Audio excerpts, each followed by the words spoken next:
The Kaleidoscope.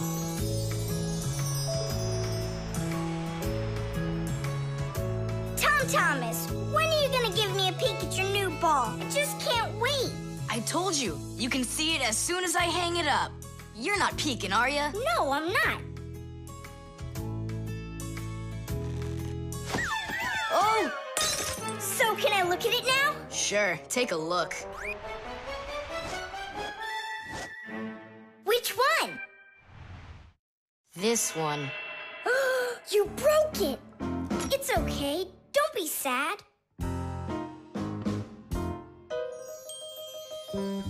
I know what to do.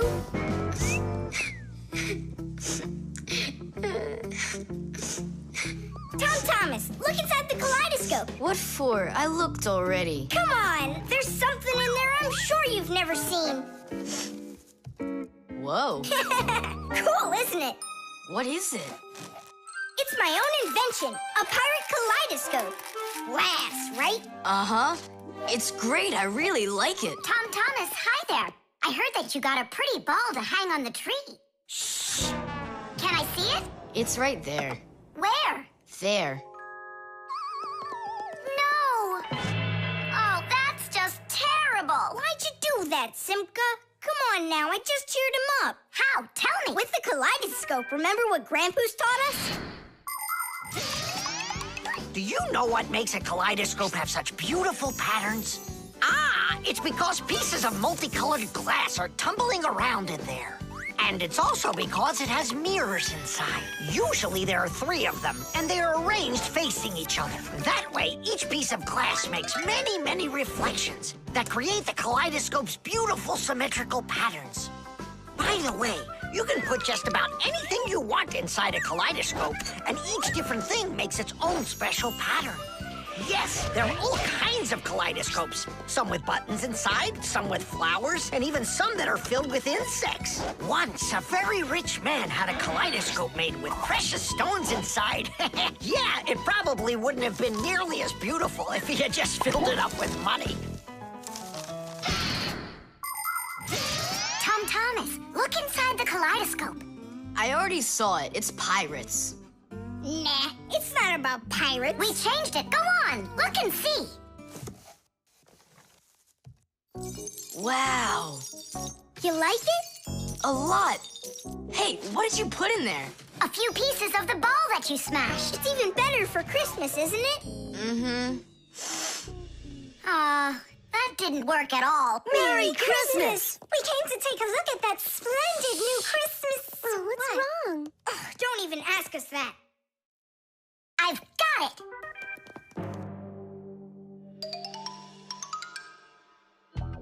Thomas! What? Look inside the kaleidoscope! Again? I don't want to. And I'm telling you, you've got to. Fine. Cool, yeah. Merry Christmas! Thanks so much. Now don't you feel good again? Yeah, it's really something. And you're the first human in the world that's ever seen it. How about that? Turn it! It's great, isn't it? Wondrous designs that tickle the eye in the kaleidoscope. Shimmering scenes, gingerbread trees in the kaleidoscope. Magical flowers just blooming with light, petals that glisten and gleam. Kaleidoscope, kaleidoscope, a crack to the world of dreams. Kaleidoscope, kaleidoscope, a crack to the world of dreams.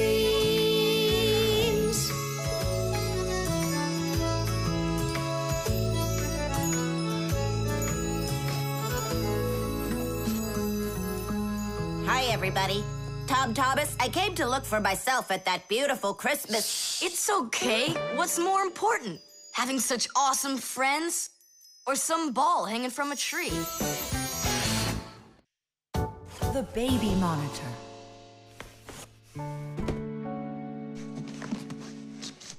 Oh, it's my old baby monitor. On. Check. Checking. 1, 2, 3. Checking.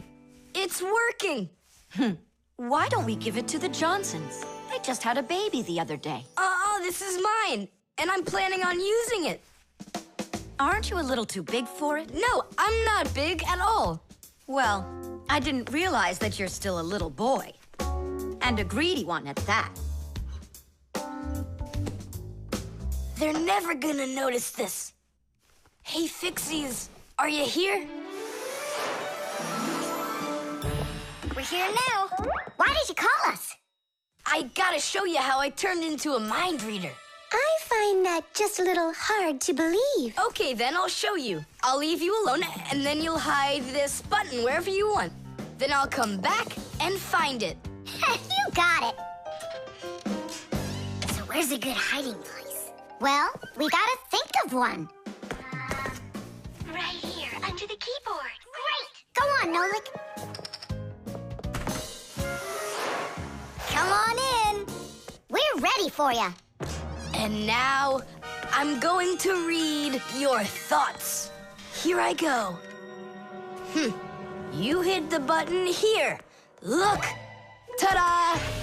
He really does read minds. Oh, that was a lucky guess. Bet you can't do it again. Well, I bet you I can. We're gonna have to be sneakier. Verda, she's the most beautiful girl in our class. She knows it, too, and doesn't hesitate to use it. She can even be a bit sneaky, like when she needs help with her homework. Then Digit suddenly becomes her best friend.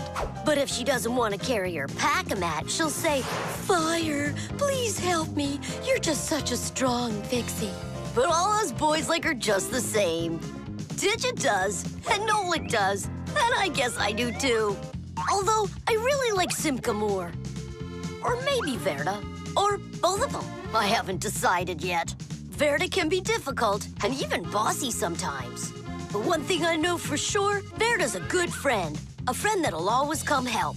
Well, that is if she's able to pry herself away from the mirror.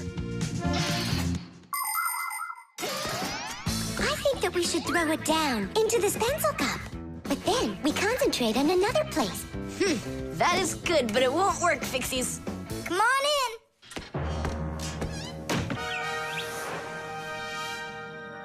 Uh-huh. Aha! It's in here. Tidish? Simka, were you thinking about the cup? No, I swear. And my mind was blank. Then who did, huh? Uh-huh. Tom Thomas, what do you say we go again? As many times as you want. Shh, I know how he's been doing all of this. It's a baby monitor. That's how we can hear what we're saying. I don't get it. A baby monitor helps parents watch over their babies. The system has 2 units that look like wireless telephones. The parents keep one of the units by their side and put the other one in the room where the baby is sleeping. If the baby suddenly wakes up and starts crying, the unit in the baby's room will pick up the sound and send it by radio waves to the parents' unit. Mom or Dad will hear the crying and go and comfort their child. And so he's listening to us now. This time I know what we should do. We'll hide it under the globe. Ooh. Go on. Uh-huh. Aha! Huh? Where is it? If you read our minds, you'd find your button under the baby monitor. You tricked me. That's really not nice. And spying on us is nice, you think? I'm sorry, I just thought it'd be fun. Well, anyhow, Tom Thomas, you're too old for this thing. Unless, of course, you still need it. I'm not a baby. I was just, checking it. I'll go and give it to Mom. Mom, I'm not greedy. About what? Let's give this monitor to the Johnsons, and this car is for their baby boy. I don't think that baby's big enough yet for your car. So what? Soon he's gonna get bigger and become a big boy, right? Like me. The tools. Hang on. There are these really cool things that I want to show you.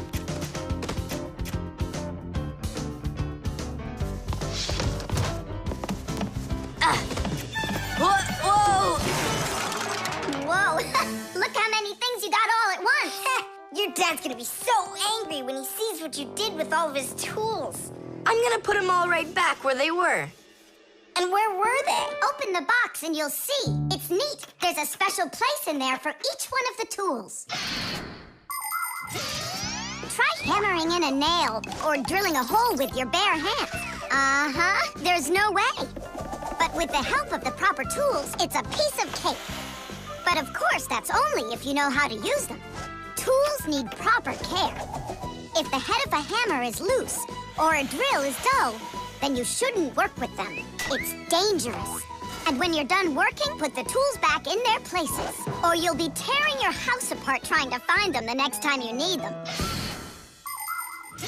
Huh. The pincers go here, and the wrench goes over there. This drill bit's too long for this spot. Let's see if it fits in this one. Huh. Any idea what this tool is for? For splitting wood or carving stone, that chisels what you want to own. Wow, Simka, you're a real poet. Now try to answer this little poem. When you have a thing to measure, this round tool is quite a treasure. This tool, right? I know what it's called. It's a measuring tape. Let me measure you, Nolik. Wow, you've grown. You've almost reached 1 centimeter. Class! I also have a rhyming riddle for you. What bangs a nail into the wall to make sure pictures never fall? A hammer! I was first, and the hammer goes right here. And now I have one for you to guess. If you need to screw in screws, here's the tool that you should use. A screwdriver! I was first, again. You got it right. All right, Tom Thomas, we'd better hurry. We still have a lot of tools here to get sorted out. Humans, just like Fixies, use hundreds of different tools to do their work. Picking the right one depends on the task at hand. For instance, if you need to hammer in a nail, use a hammer. But you don't use a hammer for a screw. For that, there's a special tool called a screwdriver. A wrench is the tool for tightening nuts and bolts. A vise is used to hold a part in place, and a drill to drill a hole. If you need to cut a piece of wood, you should choose a saw. You could use a handsaw, for example, or a hacksaw.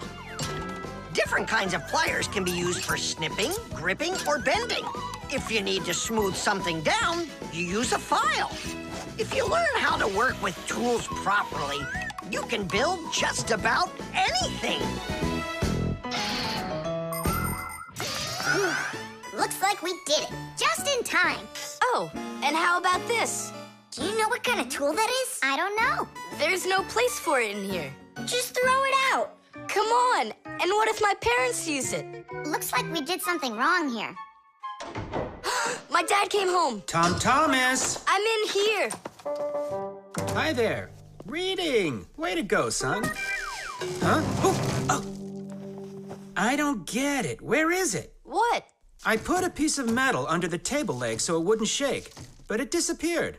So that's where the tools place is. Did you take it? What? I didn't. It must be somewhere under the table. And you look under the sofa. All right.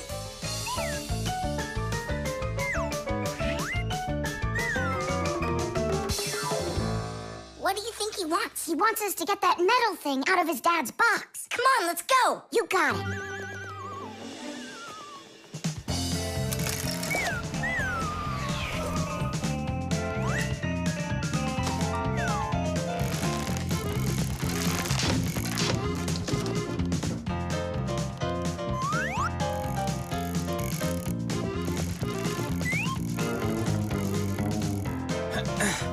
Any luck? Uh-uh. Me neither.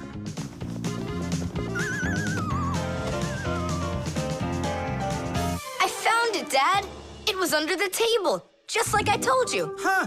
You were right. It's strange. How could I have missed it? Maybe you're just, tired from working too much. Maybe. Tadish. What? It's a new word, Tadish. Tadish. I do like the sound of it. The oven.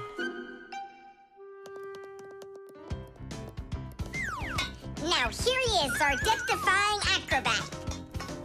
Nolik, don't! I'm not Nolik, I'm an acrobat. You're going to fall. I'm not going to. I see. Every single time with him, it's the same old story.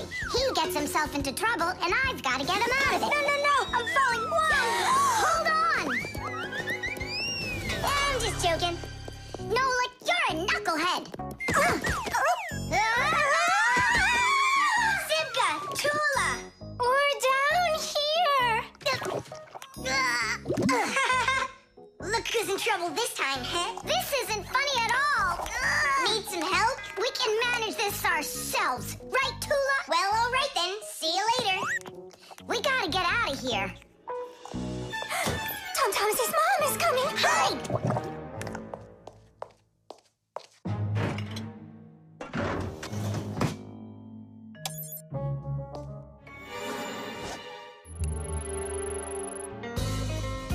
Hi, Tom Thomas. Hi, Nolik. Are you up for a ride? Because this train's leaving the station.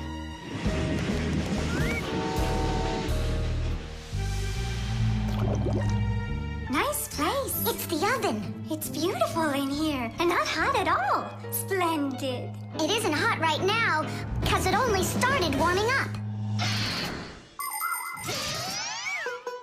An oven is a cabinet with a heater. It can get so hot inside that it'll roast whatever's in there.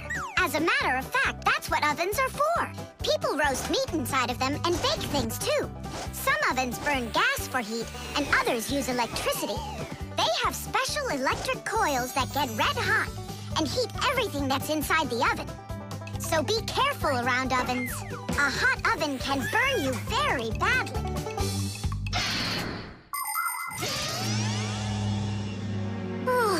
It really is getting so hot. We gotta get out of this oven right away. Simka, we're about to get roasted in here. Yeah, inside of a fresh-baked Fixie cake. I don't want to. You think I do?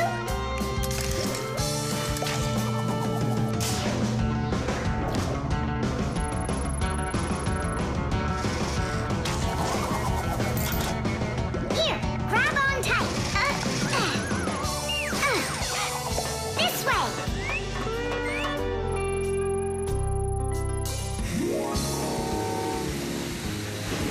Be careful, you'll fall off. You're just like Simka. She told me the same thing, and then she was the one who fell, right into the batter, together with Tula. What? They both fell in the dough? Oh, yeah, and they're probably still stuck in there, too. Tom Thomas, the cake's fresh out of the oven. Do you want to try some? Where could they be, huh? I don't know. Maybe they're inside the cake. They could have turned into screws. We gotta find them. Hey, what are you doing? Eat. Stop playing. Hey, watch out. You could break your teeth. The first ovens in ancient homes were nothing more than simple fire pits where people cooked on hot coals. Later on, the stove was invented. Every house had a stove made out of stone, clay, or cast iron. People would burn wood or coal in them. These stoves produced enough heat to make soup or bake a cake. And then in the 19th century, the gas stove was invented. Gas stoves are much more practical than wood-burning stoves. 1 second and the gas is burning. A few more minutes and the water's boiling. They're very convenient, but they can also be dangerous because if the pipes aren't in good condition, there can be an explosion. Today, there are also stoves and ovens that run with electricity. They use electric heating elements for frying, boiling, or baking foods without fire at all.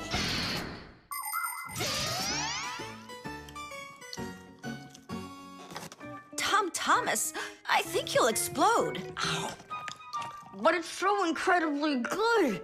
I just can't stop eating it. Keep chewing, Thomas. That's as much as I can chew. Hey, what are you guys up to? Up to? We're trying to save you. You're not in the cake? Then how come I was eating all of this? I hate cake. Maybe it's because that's what good friends do. Yeah, he's a good friend who's got a really good appetite. The draftsman. Pew! Huh? What? Hi there, Thomas. What are you drawing? I'm not drawing. This is called drafting. What's the difference? Tell me, is that a circle? Sure is. And that? It's a circle, too. Only it's a rounder one. Of course. That's because I drafted it with a compass. And now I've got a real target. So now I'll load my dart gun. Whoa! Why'd you shoot that thing at me? It was the gun. I didn't even pull the trigger. What? Did it break? Let's open it up and see. There. This little part broke. Let me go find Papoose. He can help you. He can make another one. A brand new one. Wait, I can draft a technical drawing. Will Papoose understand how to read one of those? Are you kidding? Papoose is an expert at everything.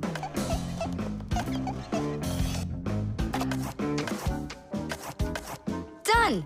Wow, Thomas, you're a real technical drawer. A draftsman, Nolik. That's what they call it. Try drawing a perfect circle by hand. Can't do it, huh? Well, with the help of a drafting compass, your circle will turn out great. Just put the needle point in the center and turn the compass, and it's done. A compass is only one of the many different tools for drafting. For example, if you need to draw a straight line, use a ruler. And if you need to draft a frame for your picture, you can use a triangle. First draft one side, and then the other. And then to finish your frame, just turn the triangle upside down and draft the two remaining sides. You'll get a perfectly squared frame. There are also drafting instruments for making curved lines. They are called irregular curves, or French curves.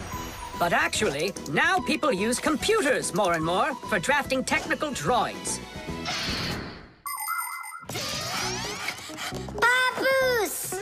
Huh? Oh! What happened? We really need your help. One of the parts broke in Thomas's dart gun. Could you make it? What kind of part exactly? Look, here's a technical drawing. So, you even got a technical drawing. Very good then, let's take a look at it.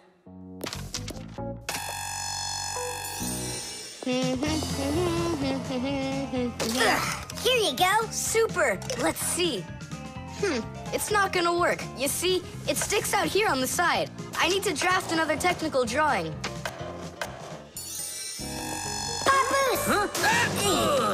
Nolik, you scared me again. Forgive me, but the part has to stick out over on this side. And you're sure that's all? That's all, for real.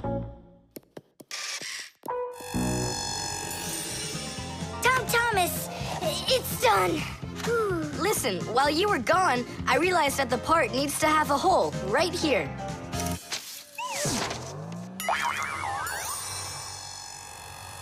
Papoose?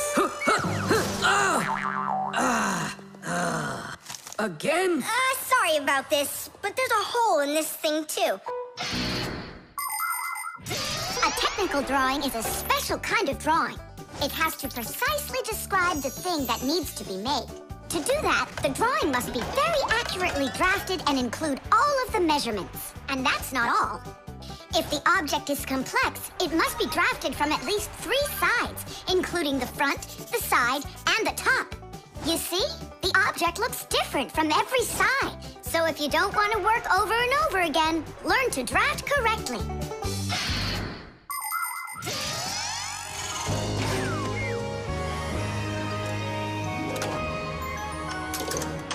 Kaboom. It works. Bullseye! And all thanks to our technical drawings. Yeah, after 3 tries, right? Some draftsman you are. Now I can draft all sorts of technical drawings. Even one of you if you'd like. No, don't bother. Hey! Great. That tickles. Now do me a favor in turn. Hey, what are you doing there? Just stop. What's going on? Now I think I got it. It's done. And what's that circle for, huh? That's the top view. You know what, Simka? That's what you really look like from up here. Nolik, take this over to Papus. He can use it to make another Simka. No thanks, Tom Thomas. For me, 1 Simka's enough. The shadow play. Oh, hi there, Tom Thomas. What are you doing here? I dropped a paper clip. Give me some light. Huh. What's so funny, huh? We're trying to help you out. You've got funny shadows, that's what. Hey, check this out. It's an eagle. And Simka is a goose. She looks more like a moose. I do, huh? All right, and take that. You're like real actors performing in a show. Uh-huh. Actors playing a theater, you know? And we're just under a bed. And so what? How about we make our very own theater? A theater with shadows. Class! Tom Thomas, we need a piece of paper, a huge sheet. It's really quite easy to make your own shadow theater. You can make the screen out of a white sheet or a big piece of paper. Next, make sure the room is dark and shine a desk lamp at the screen. Now, to make the shadows, just put yourself or a cardboard cutout between the lamp and the screen. Your shadow, or the shadow of your puppets, will come to life. But make sure that the audience sits on the other side of the screen. The play will be much more magical for them from that side. Tom Thomas, light. Oh, wow, Simka, you look totally like the real Red Riding Hood. Hello, dear granddaughter. Hello, dear grandmother. Grandmother, what very big eyes you've got. The better to see you with, my dear. Nolik, come on, we're rehearsing. The wolf's voice is funny. Grandmother, I never noticed what very big teeth you've got. They're so much better to eat you with, my dear. Yum, yum, yum, yum. Let them out, wolf. Or I'll get them out myself. Ha ha! You'll stop me with that little stick? Hey, that's not in the fairy tale. But in the fairy tale, it's a normal hunter. And what do you think I am? Look for yourself. You're way too small to be the hunter. Fine, then go do your play without me. Well, I guess I'll have to make the hunter out of paper then. That's all. Take a break. I'm really thirsty. She was so salty, that grandma. Nolik, don't be upset. The wolf is huge, and I'm so little. Then let's make you bigger. You see? Now you're bigger. Yeah, you're right. And if we go back here, then I'm even bigger. Now you know. If you go back here near the lamp, your shadow will get bigger on the screen. Class! There are just so many different kinds of theaters in the world. In the dramatic theater, the actors speak the lines of the playwright. At the opera, the actors don't speak their lines. They sing them, accompanied by an orchestra. And here at the ballet, the performers don't speak or sing their parts. Here, the story is told with dance. There are also theaters where the performers are animals. In an animal theater, you can watch performances by cats and dogs, or goats and pigeons, or even bears and seals.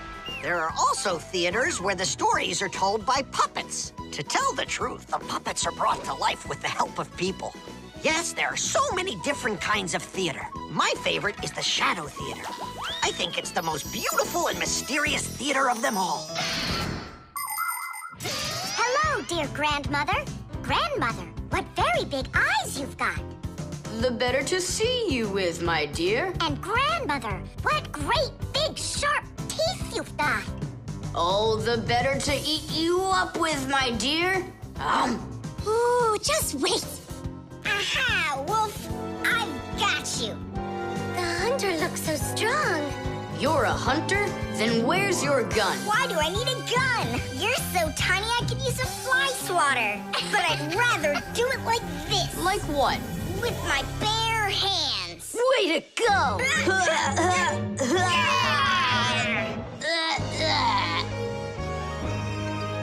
Hooray! Splendid! Who was your favorite? Mine was the grandmother.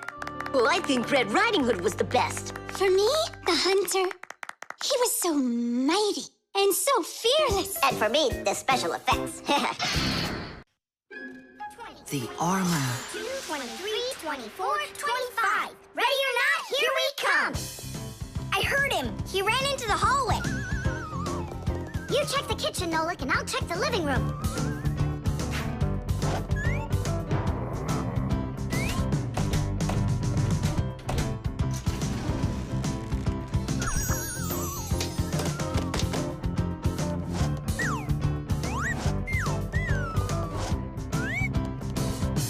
Well, I just don't get it. Where could he be hiding? The office. We forgot to check in there.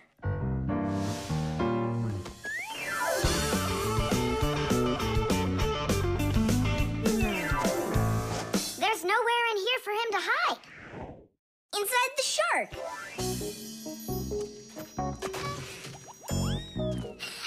Nolik, Tom Thomas couldn't even fit half of himself inside of that shark. Yeah? Then in that huge vase. Uh-huh. He's all scrunched up in there and laughing at us. Oh! Simka! There! Did you hear that? He is in there! There's no one. But I know that I heard a hee-hee. You imagined it. Let's go take a look in the bathroom. I imagined it. It's so stuffy inside this armor.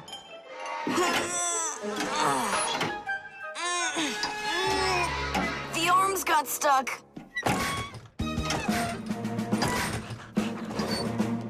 Where else could he be? Oh, who is that? Ah! Simka the Knight! He came to life! Well, how much longer are you gonna look for me? Armor is very hard clothing worn by warriors to protect them against swords and arrows. People started making armor in ancient times, but the full body armor that knights wore didn't start until the Middle Ages. The armor worn by knights on horses was heavy. It could weigh 100 pounds, and if a knight got knocked off of his horse, he'd need help to get back up again. By the way, the knights' horses, they wore their own heavy set of armor for protection. Hey, did you turn into statues? Tom Thomas? Is that you in there? Who else? Lift up this visor, I can barely breathe. And how come we should do it? 'Cause I can't. Don't you see? My arms got stuck. We see. You look funny. Funny to you, but now I'm stuck and I can't get out of here. Come on, help me out, please. Great! Chusaka's just what we need right now. Chusaka, what's wrong with you? It's me. Hey, stop it.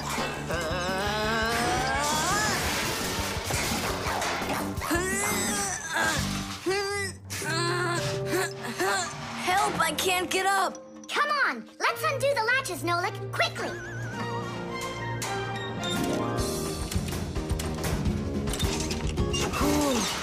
Thanks for helping me. It was nothing. I couldn't have done it without you. Let's put the night back together. Uh-huh. Before Dad gets back. Protective clothing isn't just for people who are fighting in battles. Travelers put on special nets to protect themselves against mosquitoes and gnats. And beekeepers wear protective clothes too. If they had nothing to protect them from bee stings, their job would be quite painful. Without their protective clothing, it would be impossible for firefighters to go into burning buildings and save people. And how could astronauts go into outer space without special clothing? It's freezing up there and there's no air to breathe at all.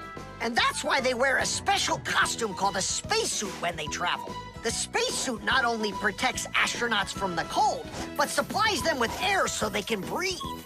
By the way, the Fixies also wear protective clothing so they can stay safe while they work. Well, there. Did we get it right?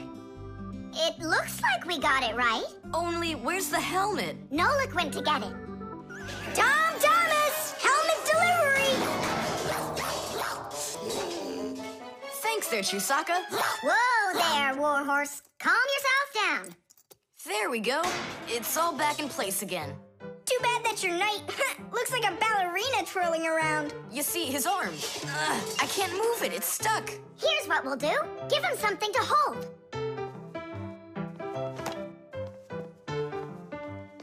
Well, how's that look? Perfect. Now we can paddle into battle. The key card. Whoopa! Well, Professor Eugenius, your kennel's back in action. Tidish! Ah, why, thank you.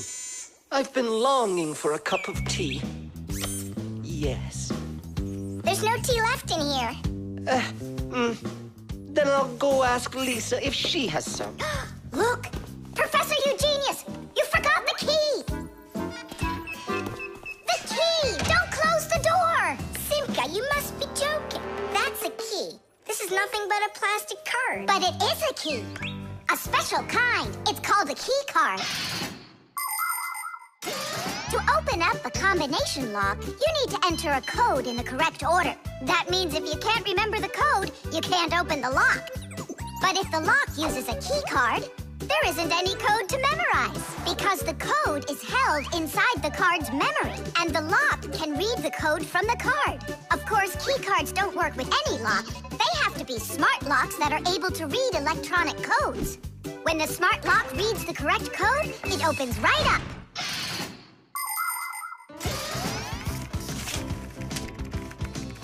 Lisa, do we have any tea here? Of course, Professor Eugenius. Wonderful. I'll take one bag then. Oh, I left my key inside the lab. Can I borrow yours? Just don't forget to give it back. Of course I'll give it back. Come on, Elisa. I got myself a tea bag. Professor Eugenius, the water's boiling. Fantastic. Ta-ra-ta-ta-ta-ta-ta. Ch-ch-chai. Wait a second. Oh no. I was supposed to give something back to Elisa. Why don't you go and ask her? Right. I'll be right back. Professor Eugenius! That's card number 2 now. Elisa, I promised you something, didn't I? Yes, the key. You said you'd return it. Yeah, sure. Let me get it. Just a sec. Oh, I locked it in the lab. It's terrible. How will you ever get back into the laboratory now? You see, there is one way, but it's a secret. Would you mind leaving for a couple of minutes?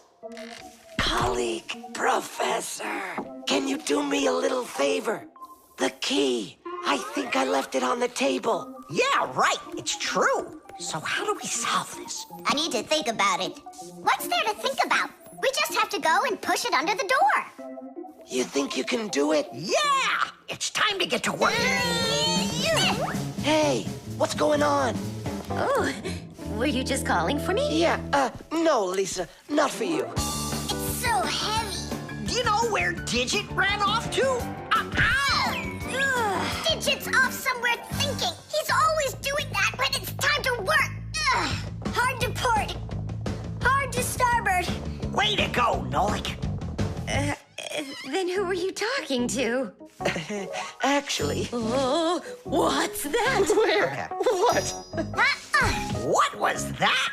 Come on, let's try again. Look, do you see that? It's telekinesis. It's the power to transport things with your mind. You are just astounding. Was that done with your mind, too? The door? Yeah, sure. You are a genius.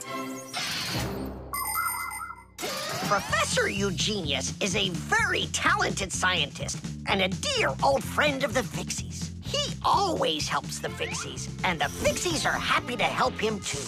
Professor Eugenius let the Fixies set up their school right here at his laboratory. It's hard to imagine a better place for a Fixie school. People from all over the city bring all sorts of things to the laboratory to be tested, from computers, phones, and furniture to food and toys. Professor Eugenius uses his expertise to check the quality of all these different things. To help him carry out his experiment, his laboratory is filled with a variety of tools and machines. Yes, Professor Eugenius is a very smart man, but he can be absent-minded. Lucky for him, he's got us Fixies around. Thanks for everything. Sliding the keycard under the door? That was Simka's awesome idea. But the door opened wide while the card was still on the floor. That's strange. There's nothing strange about it. I'm the one who opened it. How? I climbed in the lock, that's all. Figured out how it worked, and Tadish. Very clever. That's a real Tadish. I guess that thinking before you go and fix something ought to be what we all study next. The talking doll. Well then, now you know what you need to do to fix it. Professor! Professor! Our lesson is over. I'm sorry to be a bother. No problem, Professor Eugenius. Our lesson's over. I've got an urgent matter. You see? You've got yourself a talking doll. Yes, only she speaks Japanese. The problem is I've been asked to get her to talk in English. We can teach her. It's a new technology. I'm puzzled. Don't you worry. We'll figure it out, Professor. Thank you, my colleague. You're always there when I need it. What would I do without you?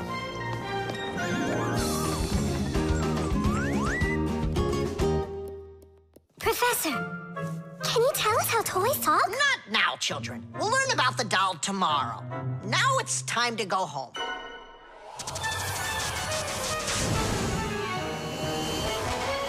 I already know everything about that doll. You do? Changing her voice is so easy that anyone can do it. How? Here, come, I'll show you.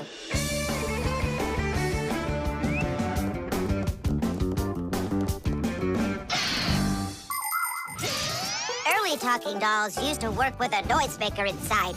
When the doll was turned over, air inside the noisemaker got pushed through a squeaker at the end of it, making a noise that sounded like the word mama. Mama. Funny.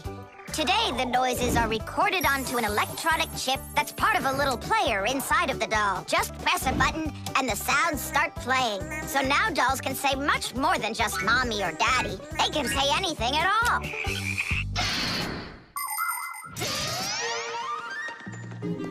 Well, here's the chip. This is where the recording of the doll's voice is. That's awesome. Can you re-record the voice on there? Well, yeah. Okay, I gotta go. See ya. Wait, Nolik, I thought of a really funny joke to pull. What if we slipped them and then we do something? Well, now, as I promised yesterday, I'm going to tell you all about talking dolls. Some start talking when you rock them, while others react to noise. And for this little lady, you need to press a button to get her to talk. Who wants to? Tula. Me? Well, okay. I can do it. Go ahead. And you'll hear her say, "Hi there, Mama." But in Japanese for now.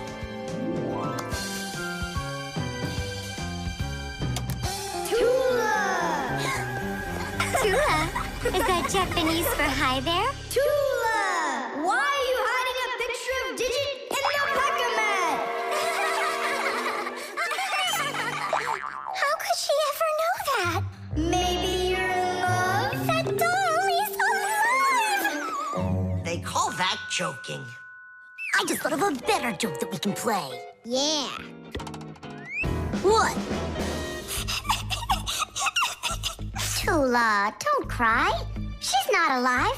She is alive. I'll tell you who did this horrible thing. It was Fire and Nolan. It's true, but now the joke will be on them. How? It's easy. All we gotta do is go.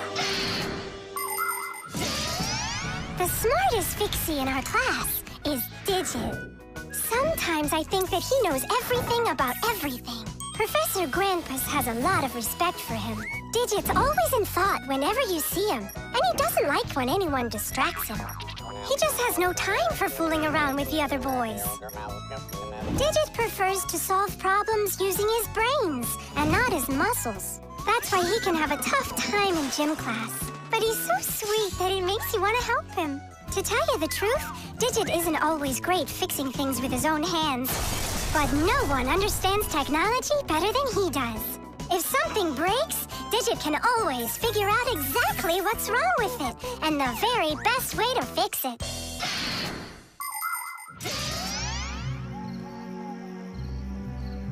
We're gonna make it even funnier this time. You came back? What? You troublemakers. Now I'll show you what happens to bad boys who hurt girls' feelings. Oh, you got scared. Who's crying now, huh? They probably thought that the doll came to life. You know what, Digit? I just started thinking that it might be better if she were alive. You know, Tula, you sure are hard to please.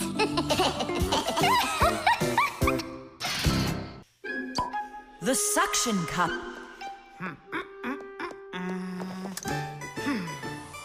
Where's Professor Eugenius? Did you see him? Not yet. Strange. He told me he'd be here today to conduct some tests. Rampus, right here under the glass. There's a note. Dear friends. That means the note's for us. That's because Professor Eugenius can always count on us. I'm off for a conference today. So what should we do? While I'm away, please keep an eye on each of my tests. There's the wristwatch. And where is it? It's right there.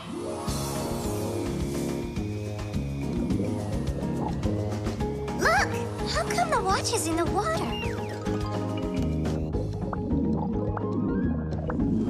So the fish can know what time it is? No, like, don't be silly. This is the test he made for the watch. You see? It says water resistant right there on the back. That means that water shouldn't get inside of it. I see. So the professor needs to check if it will work underwater. Understand? Yep, I got it. The watch is working. So now, the doorbell test. We'll go look. It's over there.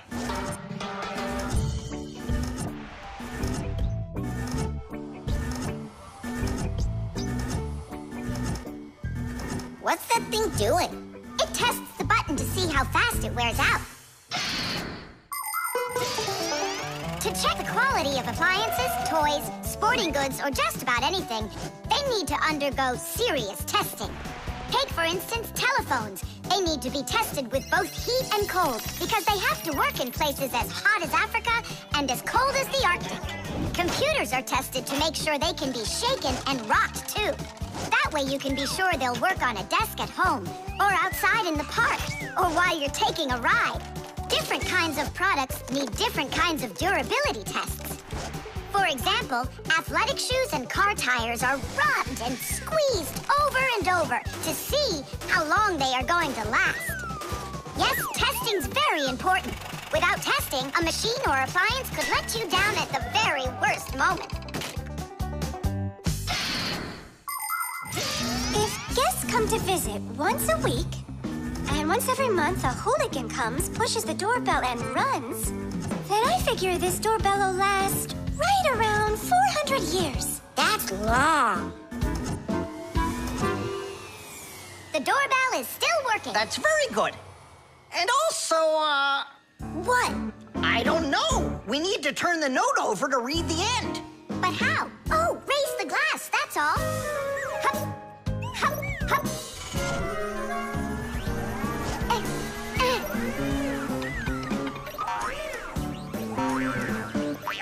I can't get a hold of it. We should find a suction cup. A suction cup? Suction cups are made out of rubber or other elastic materials. When a suction cup is pressed against a smooth surface, the air inside is squeezed out. The air outside wants to get back in, and so it pushes down on the cup. The rubber edge of the cup won't let the air leak in. So the outside air keeps pressing down, and the cup keeps on sticking. And that's how a suction cup sticks to a surface by using the power of air. Wait a minute. I know where there's a really big suction cup that we could use.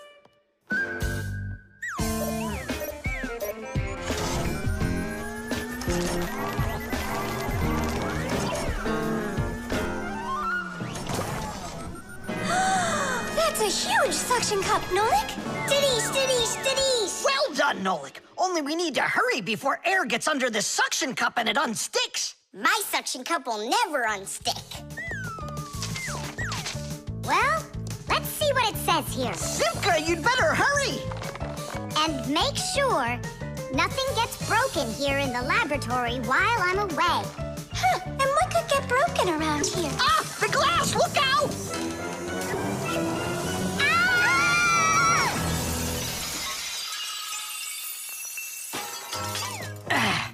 Yeah, so much for that. And who's going to clean up all this broken glass?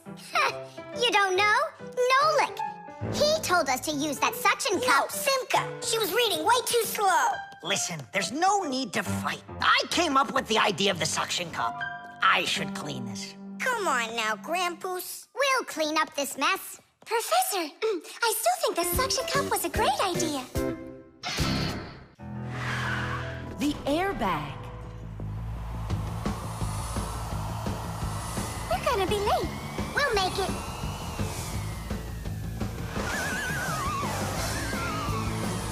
Whoa! Oh, wow. Hey, slow down there. I'm a super duper racer.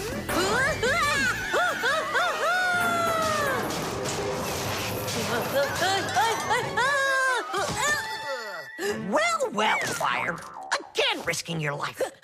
And super racers like me can always count on luck. You know, Fire, counting on good luck is stupid. It would be better if you would keep your mind on safety.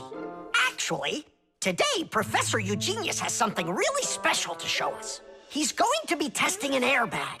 What's that? Digit, explain it. Everybody riding in a car has to wear their seatbelt, because if the car has to stop quickly, the belt will hold the person back. But there are times when even seatbelts don't give enough protection, like when a fast-moving car crashes into something. When that happens, the driver and passengers can be protected by an airbag.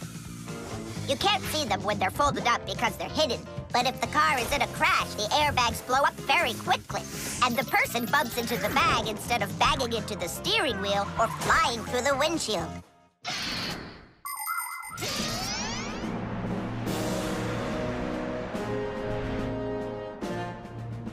Here I come. And once again, when something dangerous must be tested, Professor Eugenius tests it on himself. But Grampus, aren't you scared that it won't blow up with air? Don't worry about the air. A 3 and a 2 and a 1.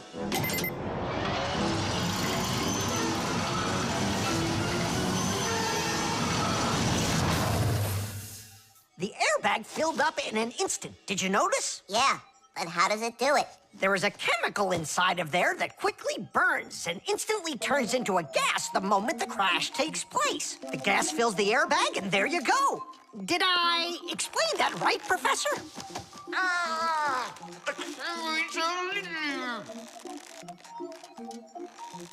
We've got to get him out. Stop!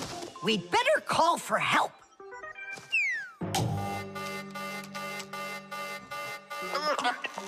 Professor, do you need some help?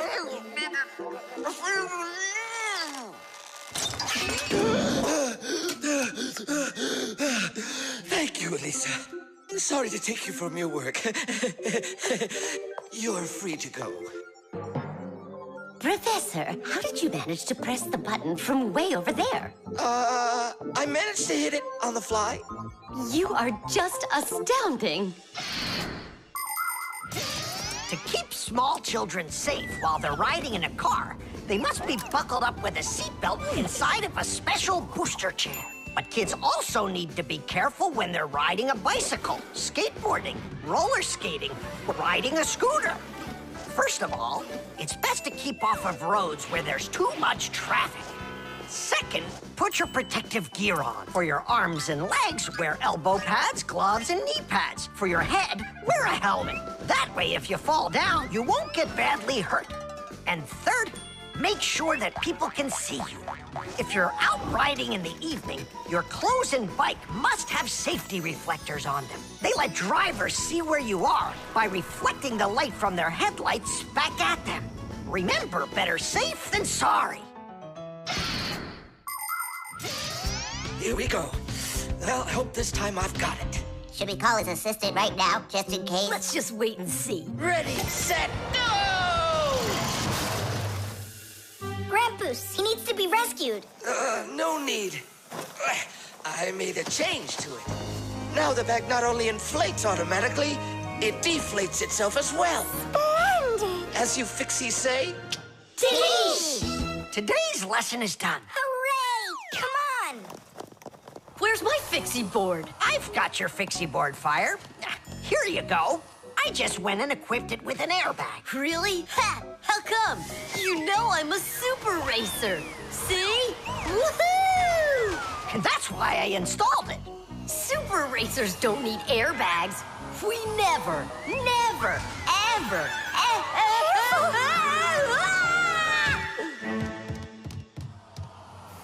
Oh, wow! Is that airbag cool or what? It's a very original design he used there. That design is my own, and Fire ran the test. Professor, will you make an airbag for each one of us? You all will get them real soon. But even so... Caution and care make accidents rare. The barcode. And so, what do we do if we happen to see humans? Hide from them, right? And what if you've got nowhere to hide? Then we turn ourselves into screws. That's correct. Where could it be? Where on earth could I have put it? Oh, I'm such a scatterbrain. Ah, it's Professor Eugenius. There's no need to hide from him. He's our friend. Where has it gone? Did you lose something again, Professor? Yeah, how did you guess? It's just awful. Yesterday I started testing a new iron, and today, it's totally disappeared into thin air. Where could you have put that thing? I've got it down to 2 places. It could be in the warehouse or... not in the warehouse. Yeah, that information will help us find it. Or not help us find it. Class, follow me to the warehouse.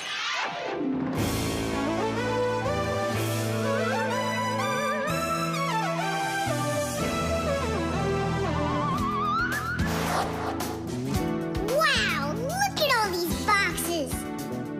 If we have to look inside each one of them, it'll take us 2 days. Maybe we'll get lucky. Let's look in this one. No, inside there is a fan. A fan? Wow, it's a fan. And what's inside this one? A mixer. Yeah, amazing. And what's in this box? An electric kettle. Made in Germany, by the way. He's right. There is a kettle in there. Professor, is this some trick? I don't get it. Grampus, how do you do it? It's gotta be magic. What else? Here's how I think he's doing it. I think the professor has glasses made to see through the boxes. Of course not. I only know how to read the barcode that you can see on each of those boxes. Oh, that. Exactly.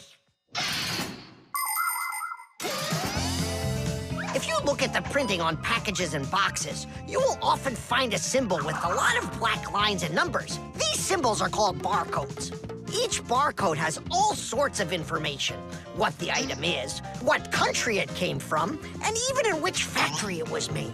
With the help of a special reading device, a scanner, it's possible to read all the information the barcode holds. It really is an excellent system for stores to know what they've got. You don't even need a scanner to do it? I can figure out barcodes without one. I'll teach you if you want. Class. Let's see. We're looking for a box with an iron. There. Well, bring in the professor. Today, on almost everything that is sold, there is some kind of mark. For instance, this kind of mark is called a barcode. And this one, a QR code. These marks help us find out a lot of information. Suppose you walk by a building and see a QR code on it. Just point the camera on your mobile phone at it, and information about who built it and when it was built will appear on the screen. Isn't that great? It's a shame not every phone can do this yet. And that's not all. There are also marks that work without pictures. There are electronic chips that can hold information. These chips can be put inside of ID cards or travel passes, and all you need to do is press the card near a reader so it can check if you're allowed to go on through. Ah, you just made my day. You found it so quickly. What would I do without you? Huh? Is something wrong? This is not an iron. Whose sandwich is that? Mine. Yesterday I wanted to put it into the fridge, only I guess I put it into my... Oh, I just get distracted so easily. Look, we need to think this through logically. If you went and placed your sandwich into the box where the iron should have gone, then you must have put your iron in the refrigerator. Oh, here you are. Here you are, my new iron. Oh, I looked everywhere for you. Thank you, my friends, once again. There's no need to thank us at all. You're always there when we need help. You've even let us open our own school here in your laboratory. And we don't have to hide ourselves. Yeah, that's because you're so kind and you love Fixies. The video call.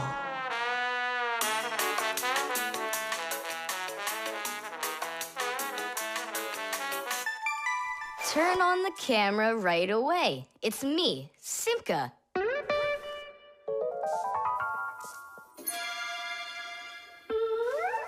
Just as I expected. Nolik, why aren't you in school?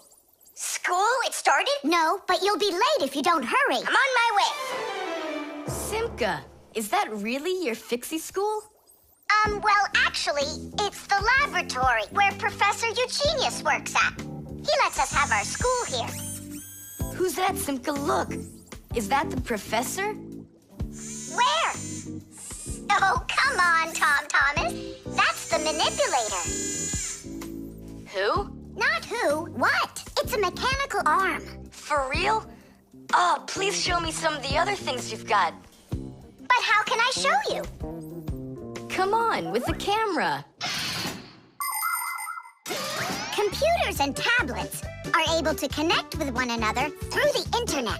That's why you can talk to another person on your computer like you're talking on the phone. And if the computer has a video camera, then it's possible to send not only sound through the internet, but video as well. That's why it's called a video call. With video calls, it's possible to talk to your friends, to see them, and to show them all the things you can see yourself.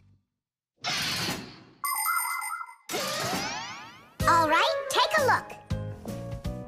Over here we have chemistry equipment. And over here... Hey, Tom Thomas. It's good to see you. Wow, you flew there so fast. Nola, get out of the way. You're blocking the view of the lab. I am not blocking the view. Stop it! Go away! You go away. Tom Thomas, what are you watching? Is it time to turn into screws? Too late. He already spotted us. It's just a cartoon about these funny little guys. Can I watch with you? Nah, it's boring, Dad, and I've already seen it. Next, that blue guy, he starts jumping. Watch. Now what? I say run. Start jumping. Make it cartoony. Now that redheaded character will sing. Watch. La la la la la la la la la la. Then she starts dancing. La la la la la la la la. These guys really are funny. And here are the super fast moves. That was funny. I gotta get going. That's all. You can rest. My dad went out. I'll get you, Tom Thomas. What are you doing over there, huh? Watching a movie. But why on my computer? Sorry, Professor. Yeah, will you forgive us? So how is it any good? Uh-huh. It's a super funny one. Really? Yeah. You see that boy there? He's gonna start waving his arms around like a maniac. He also crows like a chicken. Cock-a-doodle-doo! And now the boy's gonna go in and chew paper.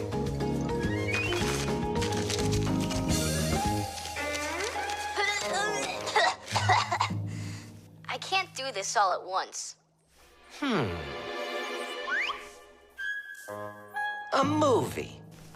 That's what we're watching here, right?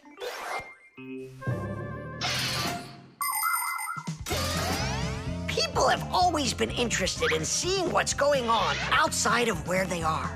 And with the invention of video transmission, it's now possible to see what's going on almost anywhere. Now, without leaving your home, you can see what's happening on another street, or even in some far corner of the world. With the help of video calls, doctors can help their colleagues perform complicated surgeries. Teachers can give lessons by video, and scientists can take part in video conferences. With video, you can watch a live theater performance in another country. And even in outer space, an astronaut can feel right at home, just chatting away with friends and family. And it's not just for astronauts either. Now almost every tablet and phone here on Earth has video in it. Introducing Tom Thomas. Nice to meet you there, son. And I'm Professor Eugenius, so I guess you're also a friend of the Fixies. Yeah, only it's a secret. My friend, that's a secret the two of us share. And you know, keeping secrets is what friends do. The motion sensor. This part has to be replaced with one that's new. I've got an idea. How about we run to the warehouse and get it? 'Cause you don't have time to go there.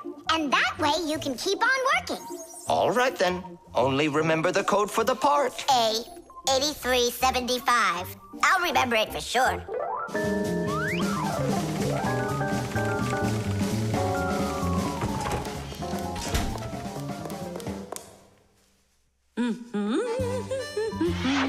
Why is Lisa always there at the wrong time? Do we have to wait till she goes away? What for? We'll sneak out behind her. Did you find the part? It's here. Are we ready? Yeah, we're ready. Let's do it.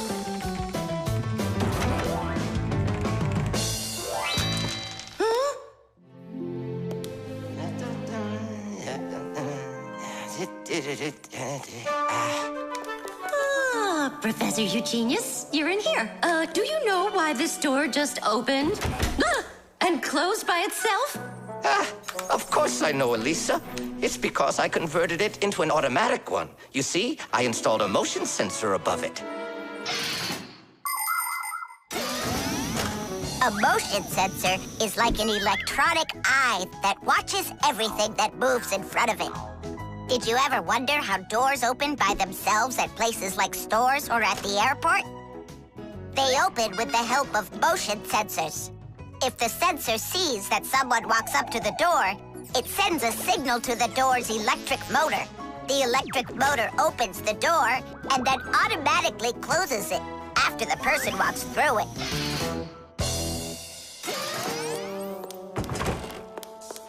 That man is just astounding. Only a bit untidy. The door is automatic now? Then why didn't it open for us on the way here? 'Cause we're too little for that motion sensor. But the part's bigger than we are. Big enough for the sensor to see it. Then how do we get in there? We can fool that thing if we stay close by the wall. Now let's keep this as close to the wall as we can.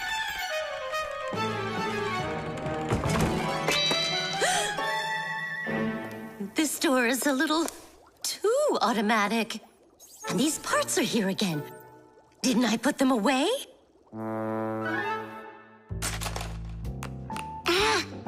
sensor still noticed us. Here's what we gotta do. Let's break it. Why do we gotta break it? All we have to do is deactivate the unit. Sensors are used to help people in all sorts of different situations. For instance, motion sensors notice when someone is moving so they can automatically open a door or turn on a light. Some automobiles are equipped with rain sensors. If it starts raining or snowing, the sensor automatically turns on the car's windshield wipers. There are also sensors that react to how much light there is. In the evening, when it gets dark, light sensors can be used to turn on street lamps. And in the morning, when it gets light again, the sensor switches them off. A smoke detector can sense when there's smoke inside. The sensor can be used to turn on a fire alarm or even an automatic fire extinguishing system.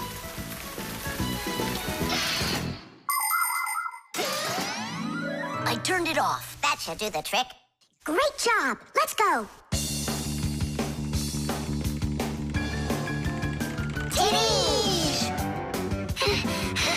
Professor Eugenius, mission accomplished. Well done, Fixies. Actually, not that well. This part here is A7583. Uh-huh. And I asked for A8375. Digit, didn't you say you knew the code number? I did know it, but somehow forgot it. Digit, I can't believe that you forgot it. All right, we'll just have to go out one more time. Thanks, but no thanks. I'll get it this time. I forgot to warn the professor that we've turned off the sensor. And I'm afraid he's expecting that the door will automatically open up. Professor! Stop!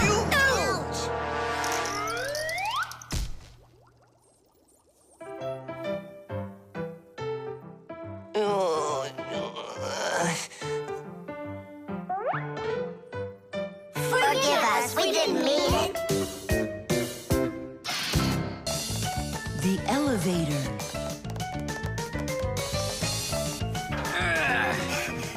Papu's Marcia, we gotta hurry. How come? Tom Thomas is going to see the circus.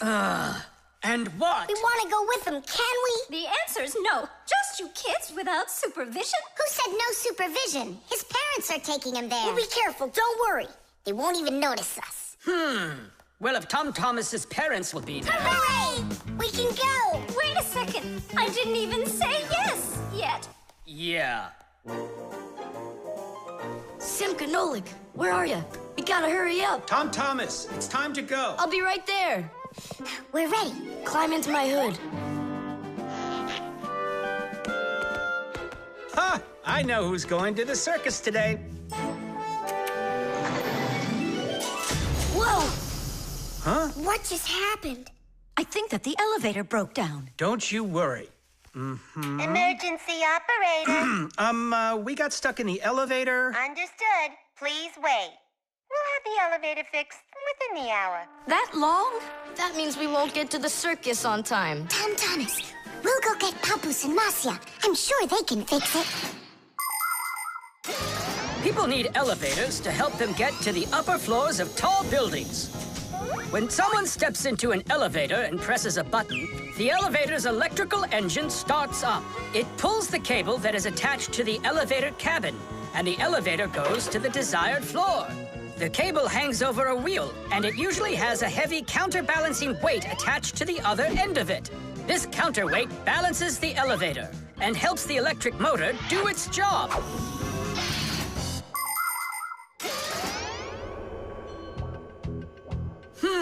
I wonder what the reason is. I think I see something over there that got stuck. Looks like you found the reason. We gotta go and fix it now, or we'll never get to the circus on time. You know, we can just have it right here. Ladies and gentlemen, presenting the Fixies Spectacular. And now your attention, please, on the high wire.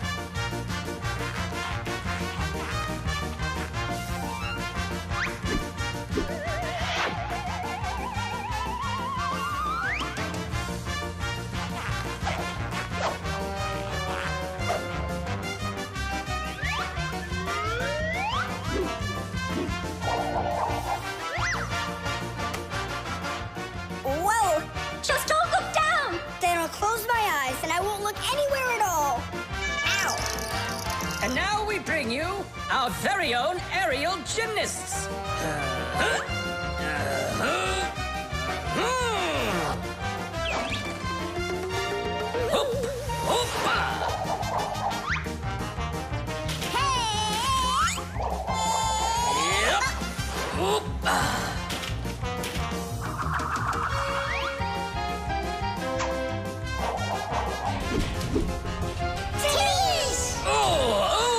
Tadish! Our next act, feats of strength. It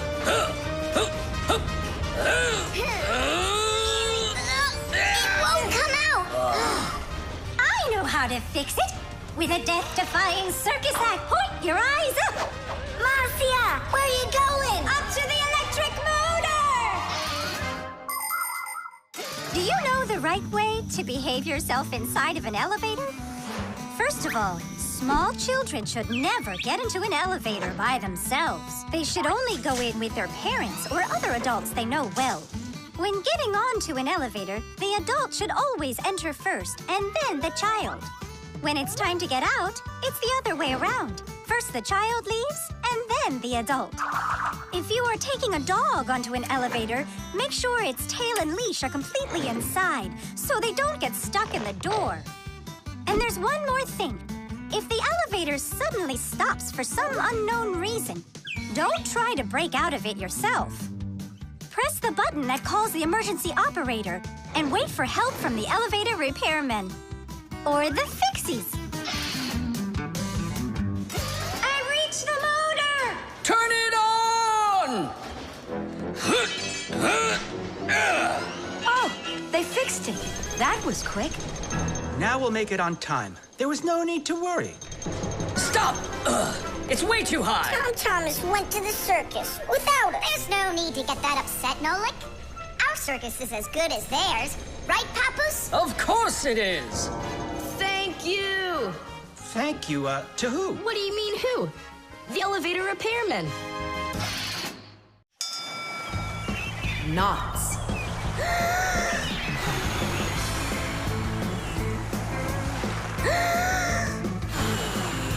Nolik, there are pirates off the starboard side. Battery, fire! Hey, I'm not a pirate. Why'd you hit me? That's it. I'm tired of playing the wind. Where are my pirates? This looks great. Can I board your ship? And what are your skills? Tons, like protecting the ship and yelling hooray when we win. And how about good sea knots? Can you tie them? Of course I can tie them. Then tie up our treasure. And make sure it's good and tight. Pirates, prepare to attack! I got it.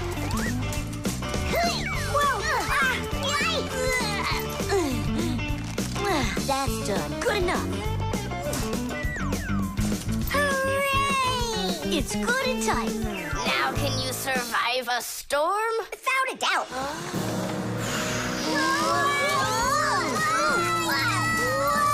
Our treasure! It's sunk into the sea. That was my mom's necklace we sunk. I'll pick it all up, don't worry. No, thank you. We'll manage ourselves. He calls himself a sailor. Go and learn to tie some knots. Try tying 2 ropes into a knot. You think it's easy? A badly tied knot will untie itself before you know it. Here's one way to tie it right. First, cross over the 2 ends like this. Now, to finish the knot, you've got to cross them over again. But not this way. It's got to be in the opposite direction. When it's done, it looks like one loop inside another. This kind of knot is called a square knot. And it won't untie as long as you tie it right. And that's just one of the many kinds of knots a sailor has to learn.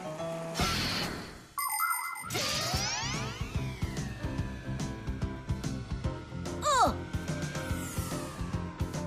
Okay. I knew I could tie it. Now what else is there to practice on around here? I found some more of our treasure. Here's another one. That's 19, but we're supposed to have 20. I know it because I counted our treasure. So what happened to the last one? Well done there. So what else could I tie? Perfect. I even remember what it looks like. It's a different color. It's a bright red one. Oh, Mom's gonna notice right away that the red one's gone. I gotta go find it. Yeah, I think it's on the floor. Who tied my laces together? I was just practicing, sorry. And what else did you tie up to practice your knots? Not sure you want to know. You're funny. Let's go untie them.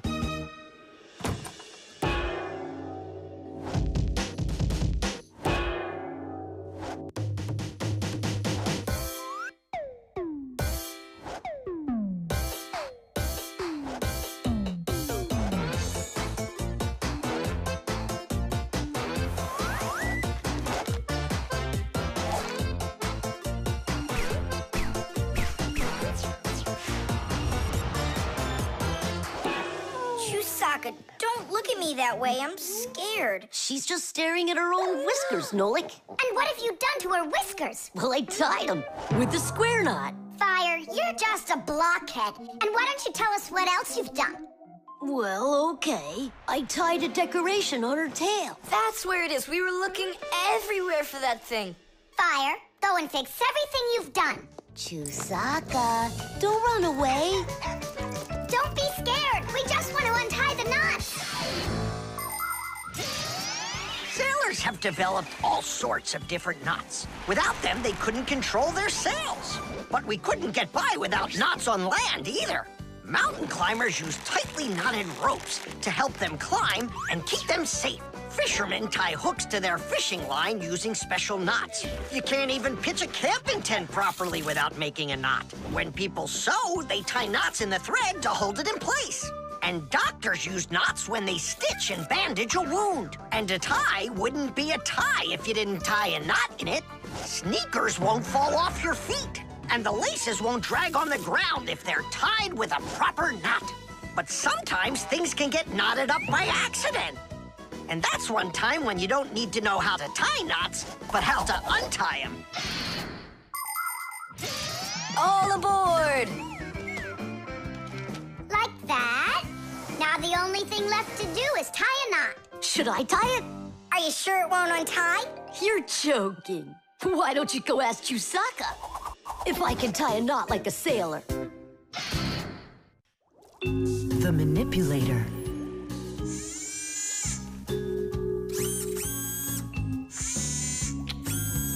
Well, what do you say, Professor? It couldn't be any more accurate.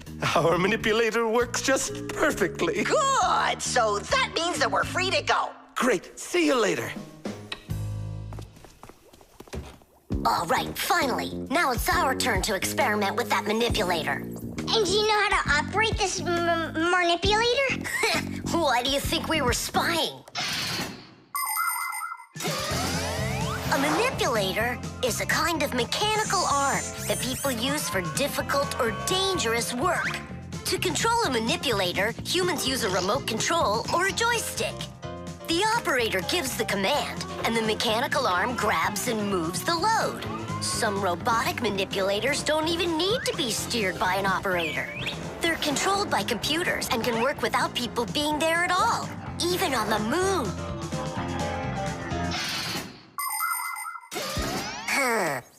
What is this button for? Uh-huh. How about this one? Uh-huh. Would you like to take a ride? Right now? You're scared. Scared? Not one bit. Then off we go. Yeah, cool. Ha, this is totally awesome. Well, hang on. This is gonna get even awesomer. Professor?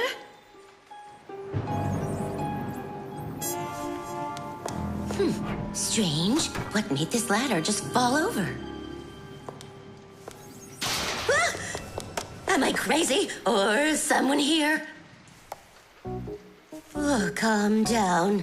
Calm down now. Poor Elisa. Yeah, you're completely overworked. Whoa! Ah! Who's here? Achoo! Hang in there, Nolik. I'll get you out of there.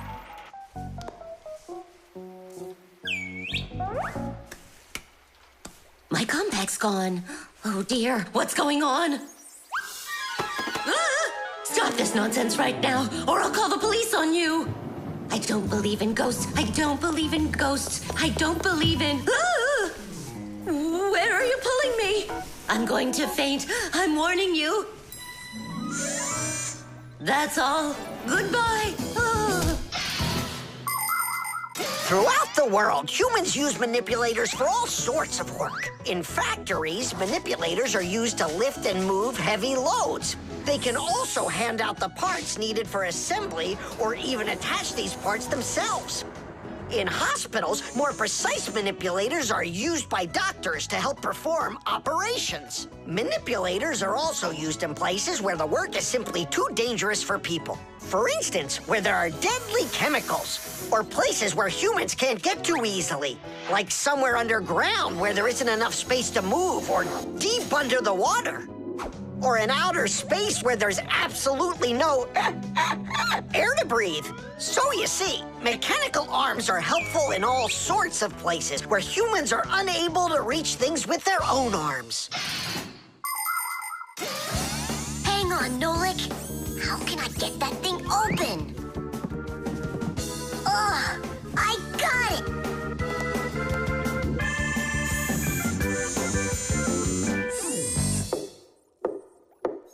Yes? Who's there? Ah! What's going on?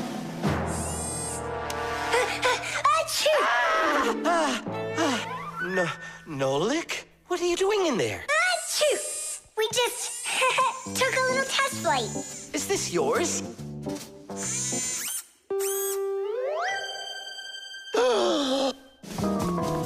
Elisa! Elisa! Professor, you genius. I was attacked by a crazy arm. The manipulator. It's your imagination. Look, it's come back. Stop, I'm telling you. Professor, you genius. It heard what you just said. Calm down, it's okay. It was a little malfunction, but I took care of it. You are just astounding. And don't think that I'm through with you. With me? With you? No, with the manipulator. Let's go, Elisa. Yeah, let's go, Professor. Great job, Fire. And why fire? Achoo! GPS.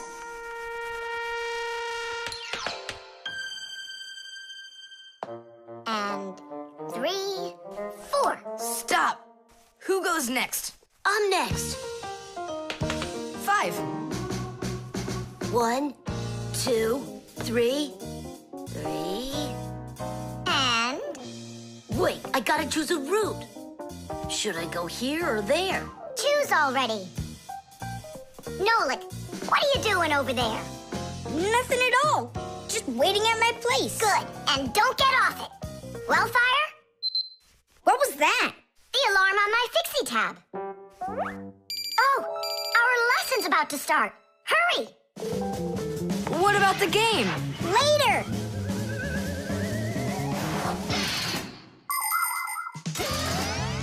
As soon as young Fixies enter their first year of Fixie school, everyone gets their own Fixie tab. It's a little computer that can do anything at all. Well, almost anything at all. Studying with a Fixie tab is fantastic. You can read it just like a book and write in it just like writing in a notebook. You can use a Fixie tab to listen to music, watch movies, find your way around, and talk, text, and send letters to your friends. And if you want, you can use a Fixie tab to go on to the internet that humans use, or you can visit the secret Fixie internet, where you can find news about the world of the Fixies. And Fixie tabs have games on them, too. Of course, these games can be a lot of fun, but you shouldn't play games until your homework is all done. Faster, or we'll be late! I know a shortcut we can use. This way.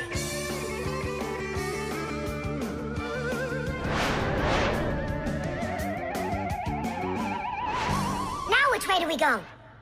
I need to remember the route. I think it's this way, or it could be that way. Well, which is it, this or that? I have no clue. Uh-huh. So what's our plan? We'll go back and start again. We flew in from there, right? No, I think it was there. That's not how we flew in. It was there. I think we're lost in here. Uh-oh. Nolik, stop the panicking. I only went uh-oh. I'm not panicking yet. It's your fault, Fire. I know a shortcut. Go this way. How are we gonna get out of here? How do I know? All I know is that we're late for our lesson. Thanks to someone. It wasn't on purpose, I swear. Now Grandpa's will punish us. What's going on? Well, I think I found a way to get out. Which way? Right here. I forgot that inside of my Fixie tab is a GPS navigator. Class. What's a navigator? A GPS navigator is an interactive electronic map that can help you find your way around. The navigator can figure out where you are by using signals that are sent to it from satellites. All you have to do is type the address of the place you want to go into it, and the GPS can figure out a route to get you there. And then it helps you as you go by telling you where and when you need to turn, so you can easily get to your destination. Let's see. Right now, we're here. And where do we need to go? You know where, to school. But where is that? Are you joking? In the laboratory of Professor Eugenius. Can you be quiet? Where do you want to go? The laboratory of Professor Eugenius. Please wait while I chart out the route. Ha! It did it! The navigator says to go there. Hey, what are you doing over there? Come on!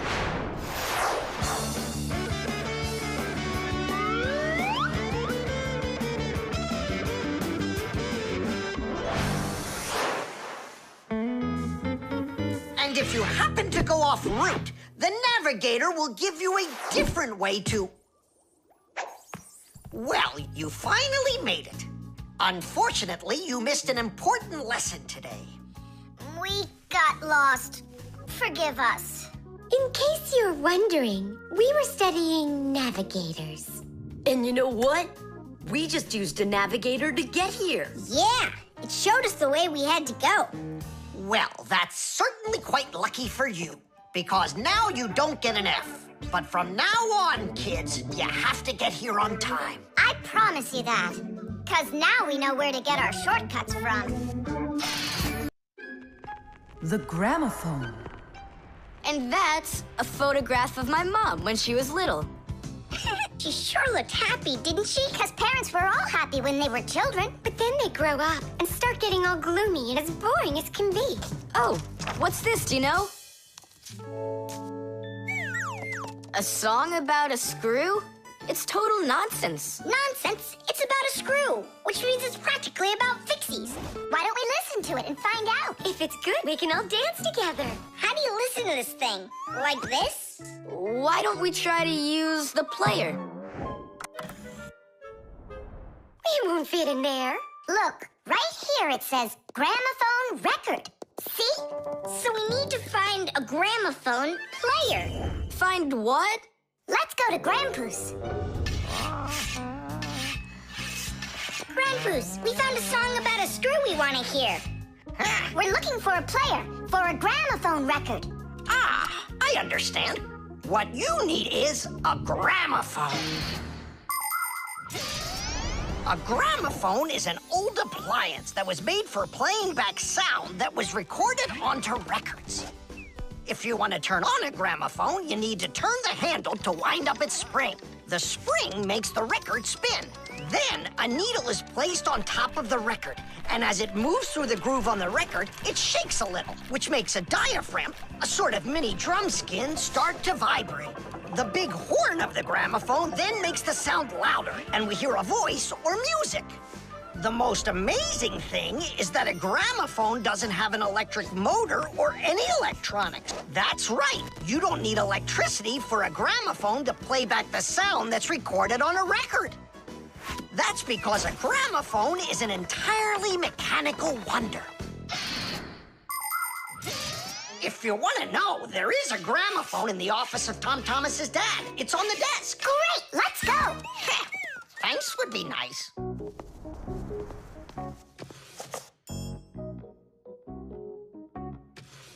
I can't find the on button. There is no on button. You need to grab that handle and turn it.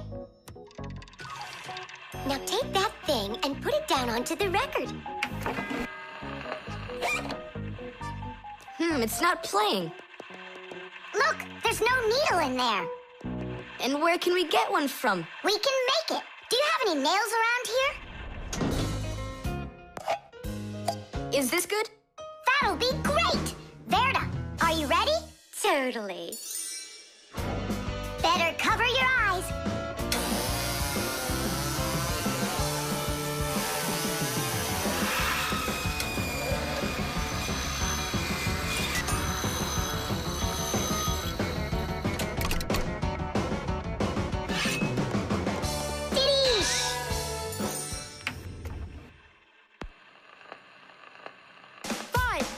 It's working, listen. A little screw went for a run, and now without this little part, everything just falls apart. If you think a screw is nothing, take it out, but just beware. Everything will break without them, with no little screws in there.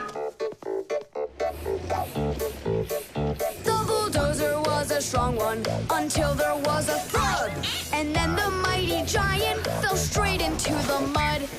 5, 4, 3, 2, 1, a little screw went for a run, and now without this little part, everything just falls apart. If you think a screw is nothing, take it out, but just beware. Everything will break without them, with no little screws in there. If you think a screw is nothing, take it out, but just beware. Everything will break without them, with no little screws in there. Tom Thomas, what's that music playing? It's a gramophone record. Gramophone? I thought it was broken. We fixed this old... not we. I fixed this thing. Really? What a wonderful boy I've got. Other kids are breaking things, and you fixed them. What do you say we play that record once more? I used to love it so much when I was little. The mighty crane was working until there was a pop. And then the mighty giant gave out and lost its top. 5, 4, 3, 2, 1, a little screw went for a run. And now without this little part, everything just falls apart. If you think a screw is nothing, take it out, but just beware. Everything will break without them, with no little screws in there. If you think a screw is nothing, take it out, but just beware. Everything will break without them, with no little screws in there. Tom Thomas's mom really dances super. Yeah, she knows how to have a good time, even though she's a grown-up. If you think a screw is... The camera.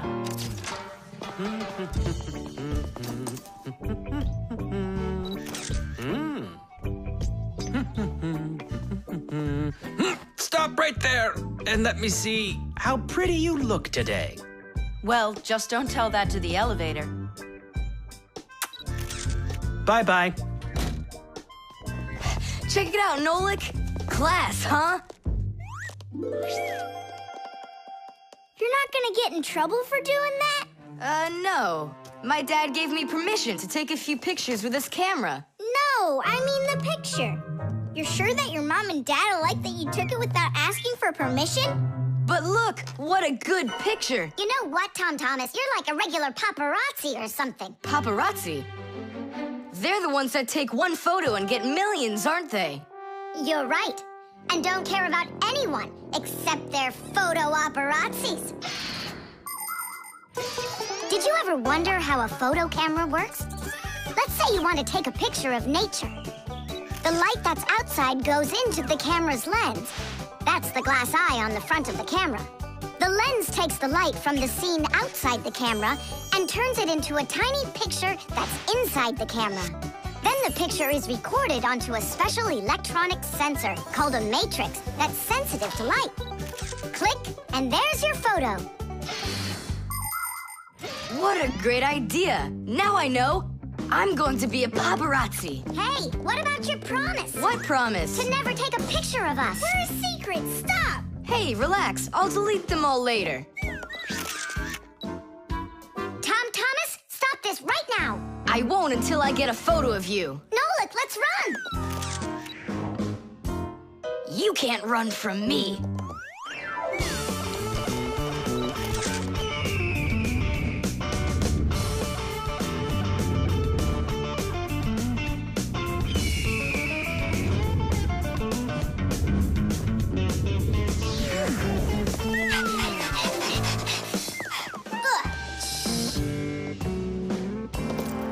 Chusaka?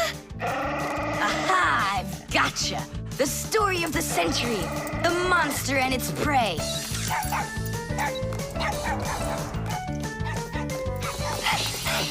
Tom Thomas! Help! No, he won't help, because he's a paparazzi.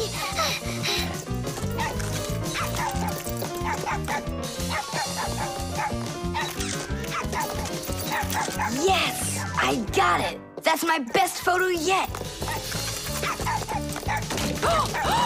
What's all this noise about? Awesome shot! The first cameras were invented almost 200 years ago, but they worked very slowly. If you wanted to have your portrait taken, you'd have to sit still for a whole hour.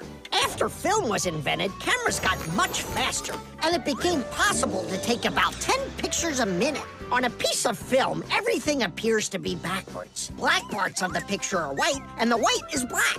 It doesn't look normal until the picture is transferred from the film to a piece of photographic paper. Now people shoot pictures with digital cameras that work without any film at all. You can look at what you shot instantly on a screen to see if you like it.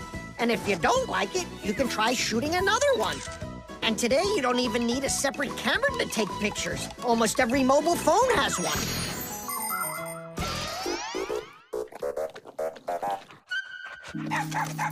Simka Nolik, are you in there?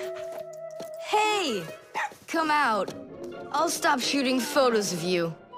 Aren't we friends? I'm sorry, guys. Well, your friends were almost eaten alive by a dog. Please forgive me. Want to look at the photos I took? Sure, go on. Show us what you got. We're not in that shot. We're not there either. Huh, well done there, paparazzi. Hang on a sec. I still got another one, and you're in it. I know for sure. Look. I'm zooming in. It's impossible. I don't believe it. It's possible. But when did you have time to turn into screws? The same time you were pushing the button. When we're scared, we can change faster than the blink of an eye. You lost. Paparazzi. And what are you gonna do with your millions, Mr. Paparazzi? Would you please stop calling me that? You got it, after every one of those photos is thrown away. All right, I'll delete them. And do I have to delete this one too? No, keep it. It's a great shot. I never even saw you take it. The fire extinguisher. So, who can tell me, in the home, what is the greatest danger of them all? Chusaka. Well, dogs are dangerous for us, but what is very scary for us and for humans? Fire! Huh? Where? I was just answering what you asked us. Although your joke was awful, Fire, your answer was actually correct. Nothing can be worse than getting caught inside a house on fire. Don't know much about chemistry, but I can handle circuitry. That's an interesting idea. I have to try it out.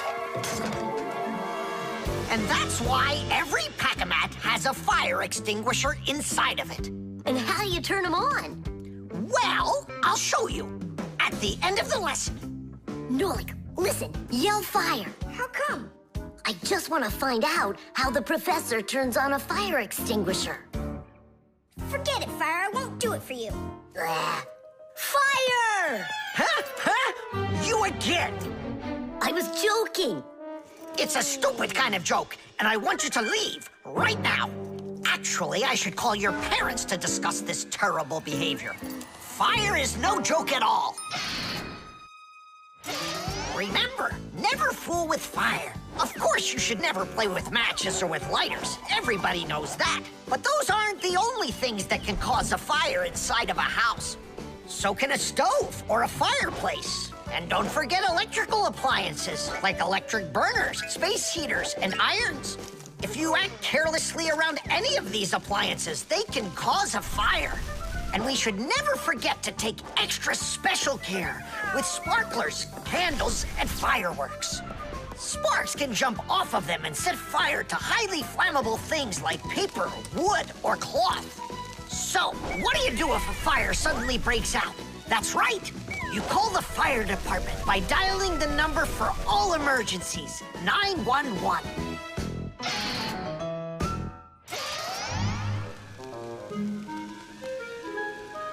Huh? What's going on? No way. No way! Fire? It's burning for real! Fire!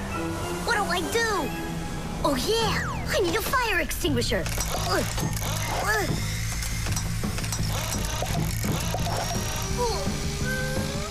Where are you? And that's how a pack-a-mat can become a fire extinguisher. Do you understand? We understand. There's a fire! It's over there! Enough! You don't know when to stop fire? I'm not joking this time. Please believe me, it's there. Nice try, Fire. Oh, look, he even used smoke this time. No, Simka. That smoke's from a fire. Uh-huh. I'm sure that this time it's for real. It's the truth. I swear I'm not lying. This time I think it's true. He's not joking. We've got ourselves a real fire here. Tula, Simka, turn off the soldering iron. Uh-huh. Got it. Be careful, kids. You have to stay back here away from the fire. And what can I do to help? Take out your fire extinguisher.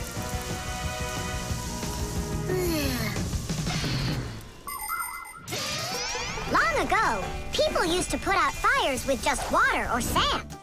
Today, people also use fire extinguishers. Fire extinguishers are cylinders with hoses. They're usually painted red, so they're easy to see. The cylinder is filled up with a special powder, or foam. If someone needs to put out a fire, they point the hose at the fire, pull out the safety pin, and squeeze the handle. The foam or powder shoots out of the extinguisher and puts out the fire. Our fire extinguishers are just too small for this fire. We have to find Professor Eugenius to put it out. I already did. All right, where's the fire? Ah. Ooh. Hooray! We put out the fire! You Fixies are just the greatest. Thank you. You saved the whole laboratory. Not at all, colleague. If not for you Fixies, I can't even fathom how this could have ended. And what I'm wondering is how the fire got started at all. Fire? I had nothing to do with that. Yeah, sure. Then who was yelling, fire, fire? You know what? Maybe it was you that set the fire. Well, if that's what happened, don't even think about coming back to school without your parents. Colleague, wait. It's all my fault. I didn't turn off the soldering iron. Forgive me. Now we know whose parents the school should be calling. The laboratory.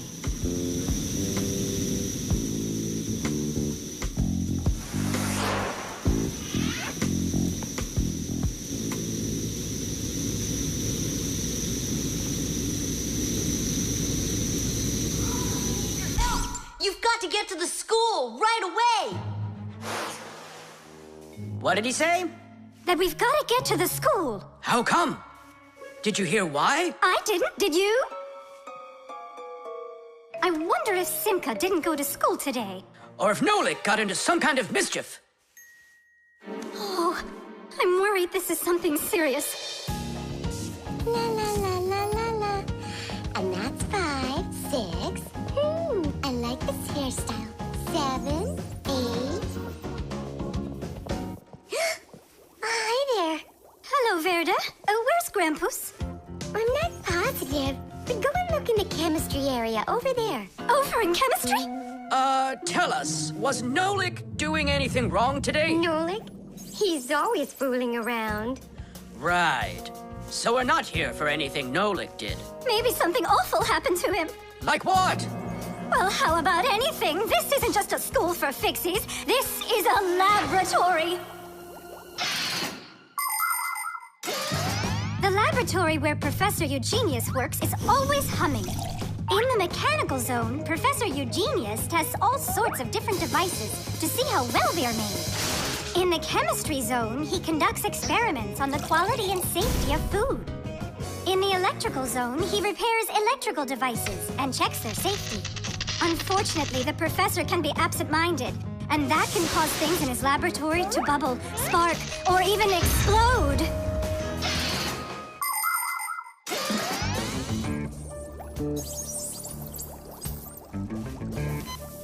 Marcia, there's nothing to worry about yet. But how can I not worry?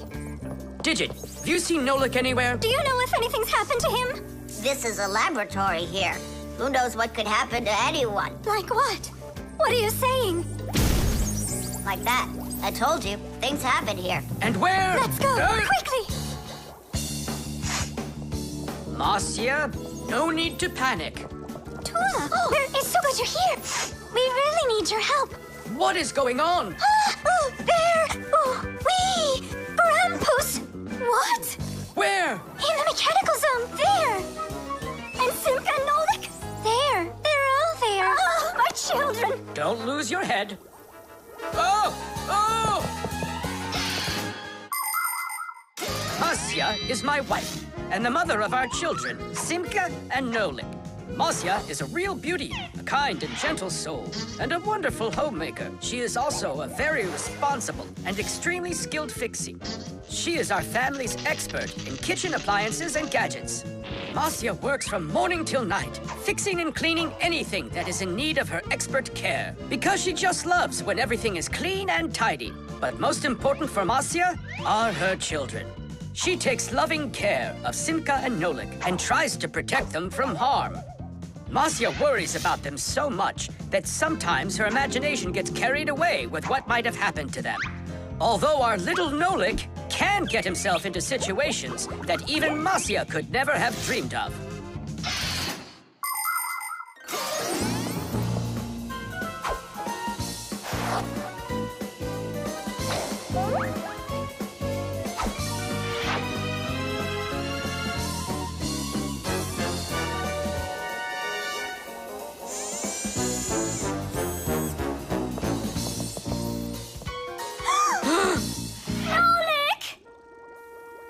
Tight! We'll save you! Hey! You're alive! What's going on? I don't need to be saved from anything. So it's Simka we need to save, not you? I don't need saving either. I'm fine. And what are you so worried about? Everyone's alive. Then why did you make us come here? I need you to help with a little accident we had. Nolik, was this your fault? Oh, no, it's not Nolik's fault. Quite the opposite. He was trying to help me fix it. Papoose, we need you to help us with one of the pieces that we couldn't get back in place. This one?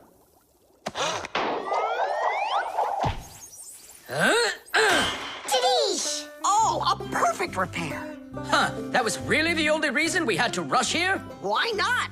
There was just no way we could let this wait, so I sent for you. But Fire said... Why fire? Why is it always fire? How come you had to scare us so badly? I'm not the one who scared you. You did that all by yourselves. The wires. Quiet down. Get ready for your lesson. Be quiet. Quiet down, please. Oh, it's so hot here. In today's class, we'll learn about... Whoa! What was that, huh? It must have been an earthquake. Yeah, it was an earthquake. Hooray! Sorry there, Professor. Ooh, I have to find an outlet so I can plug in this fan. Ooh, it feels terribly hot. It sure does. Well, keep looking. You'll find one. Now then, where was I? Oh, right. Today, No, it's impossible. In this whole laboratory, there isn't one free outlet. Look at this. Just pull out one of these wires and then you'll have a free outlet. I can't. I fear I could pull out a plug for something important. Volt himself would get all tangled up in these wires. Whew. Don't worry about it, Professor Eugenius. We'll find a free outlet for you. that's right, my colleague. A cup of tea will do you good, so just go relax. Thank you, my colleague. And as always, I'm eternally grateful. Fixies have opened schools for their children in all sorts of different places, like factories, stores, and warehouses. Anywhere where there's lots of machines and appliances and places to hide from humans. And this is where we hold our school, right here inside the laboratory of Professor Eugenius. It's a fantastic place for me to hold class. Every day, new devices, materials, toys, and even food are brought here for examination. And there are lots of scientific devices and tools to study here as well. But most importantly, we never need to hide from the head of the laboratory. Because my colleague, Professor Eugenius, is someone I'm proud to call a friend. He loves Fixies, helps us anytime we need, and will never let our secret out. What should we do first? We have to start out with pulling apart these wires. That'll take a second. Over here! No, here! Nolik, come help! Let's do this! Come on, come on, come on, come on, come on, just one more time! Stop it! I can't get out! Loosen the wires! We need to pull out this one! Stop this nonsense, will ya?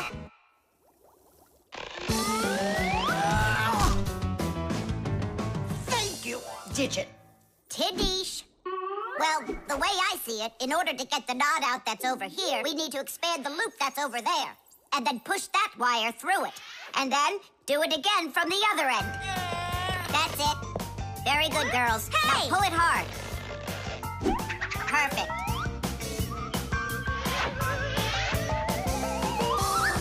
Hey, check it out! This green wire up here isn't plugged into anything. Then no one's using it. So that means we should go and pull it out from the outlet. Got it!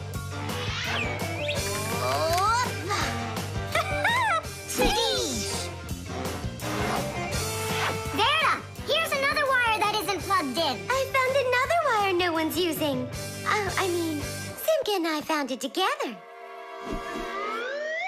Nolik, why are you so upset? Because you guys are doing all the work. How about this wire? Nobody's checked it yet. Really? Oh, wow! What? Did you find some treasure, Nolik? Uh-huh. There are 6 free outlets under here.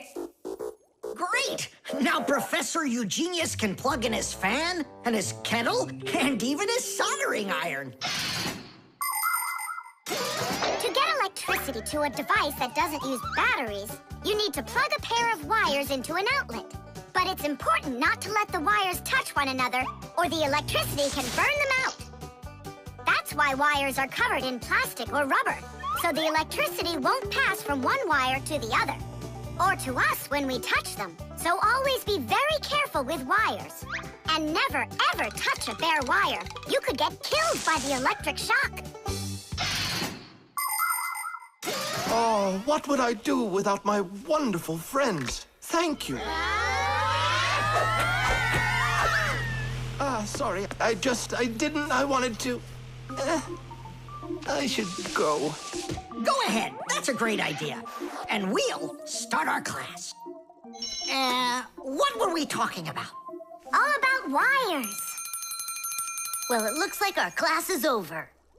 Time to go play. The drum. Now, let's turn it on. It's buzzing. You hear it?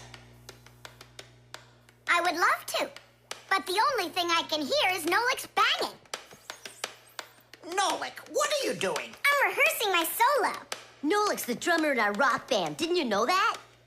Why don't you go and rehearse somewhere else if you wouldn't mind? Yeah, all right. I just can't work like this. Nolik, stop it, please. Oh, my head is just splitting. Professor Eugenius, will you come to the laboratory? There's something very strange in there. What? I'm hearing some kind of awful sounds. You are? I think it's a ghost. Back from the dead. Don't you worry about ghosts, Lisa. I'll check what it is.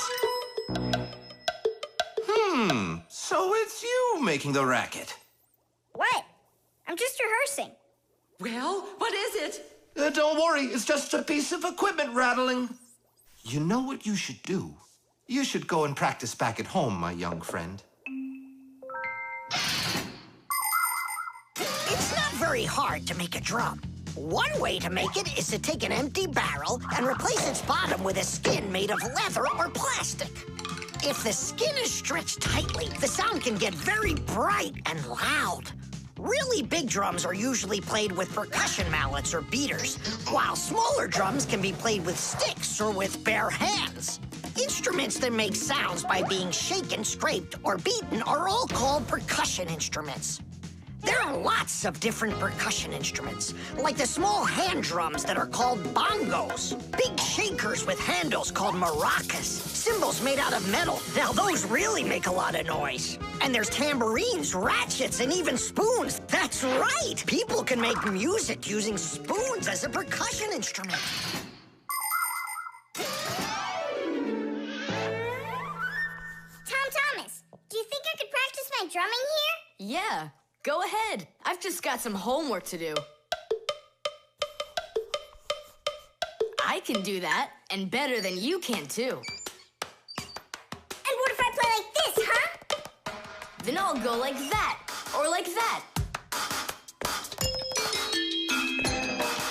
Ever since I had decided that a drummer's what I want to be, there is nothing that I won't bang on, 'cause the world's a drum to me.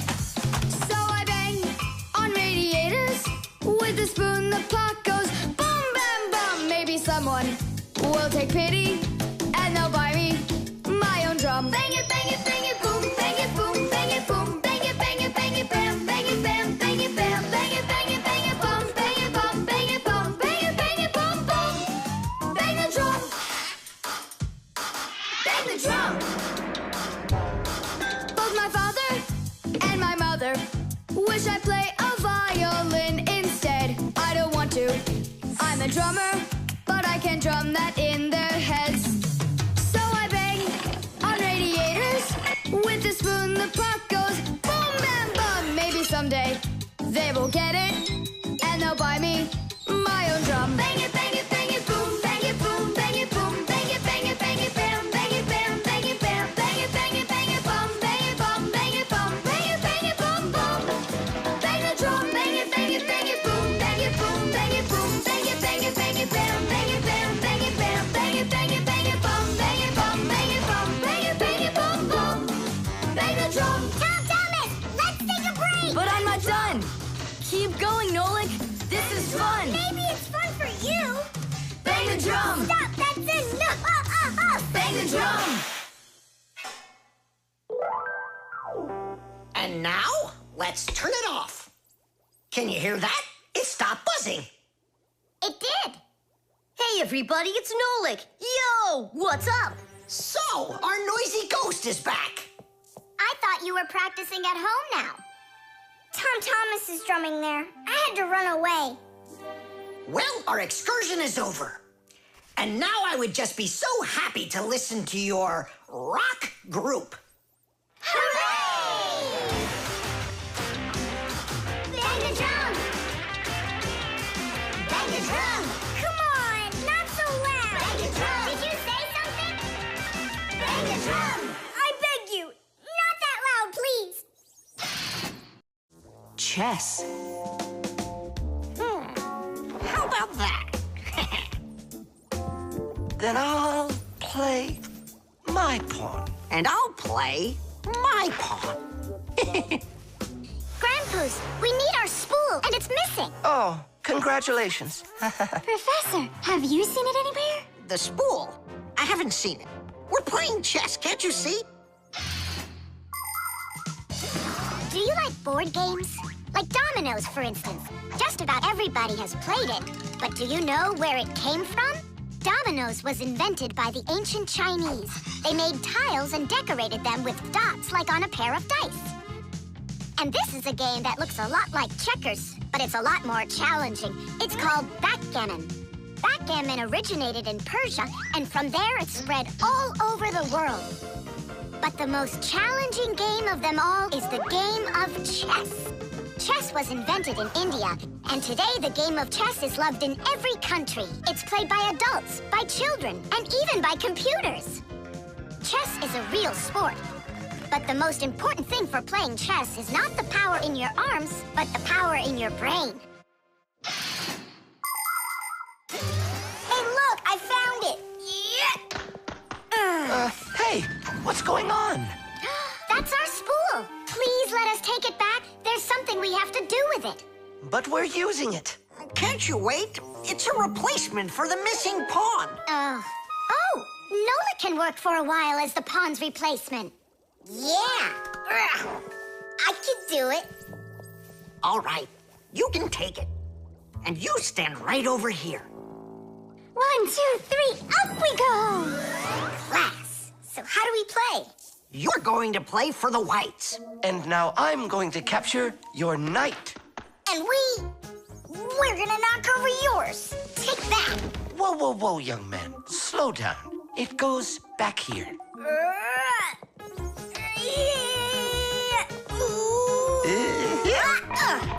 Nolik, get back to your square. What for? Pawns don't move like that. Then how do they move?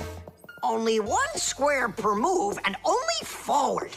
Of all of the pieces, the little pawn is the weakest. What a mess. So which one's strongest, huh?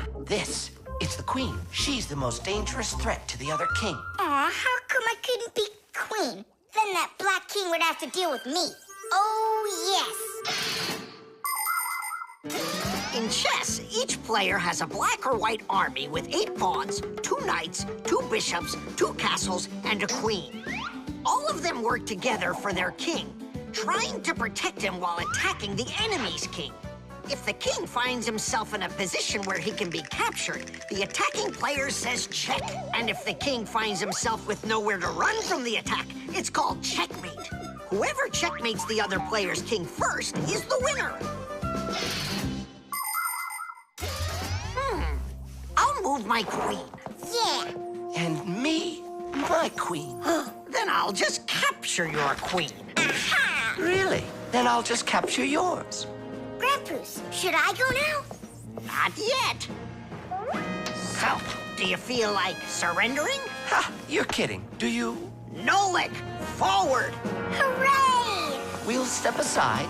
Forward. Aha! Next I'll go and capture the knight. He got away. All right, pawn, and once more, go forward. Grandpoos, where do I go now? Don't you see the edge? Don't go anywhere. Now you're the queen. What? The rules of chess say that if a pawn makes it all the way to the other side, he can become anything that was captured earlier. Hooray! Then I'll be the queen, and I'll be the strongest piece in the whole game. Hey, queen, get back here. In case you don't know, this isn't over yet. We capture the pawn with the queen. Queen, this is your new place. Check. Check. Huh, yeah? Now come to here. Checkmate, my colleague. Of course it is. It is, mate. Yeah, I lost. Hooray! Tadish, tadish, tadish! Professor, we found the missing pawn for you. So that means Nola can leave with us. I'm not going anywhere with you. Chess is the greatest game you'll ever play in your life. Oh, you should have seen how I put Professor Eugenius into checkmate. Really? Well, Grandpoos helped me a little. Actually, it was Grandpoos telling me where to move. But I'm the queen now. Tubes. Today's lesson will be on pipes and tubing. Right here inside of this laboratory, you can see them all over. Look, over there, and there. Some more over there, and there's another one. So, who can tell me some different uses for tubes? Digit. They're used in plumbing to carry the water. Nolik, in school we don't give an answer without being called on. Digit. You can. And for carrying waste. I am talking to Digit now. Gas goes through pipes too. Stop interrupting us. And don't forget about smoke in a smokestack. Nolik, that's just rude behavior. Out right now.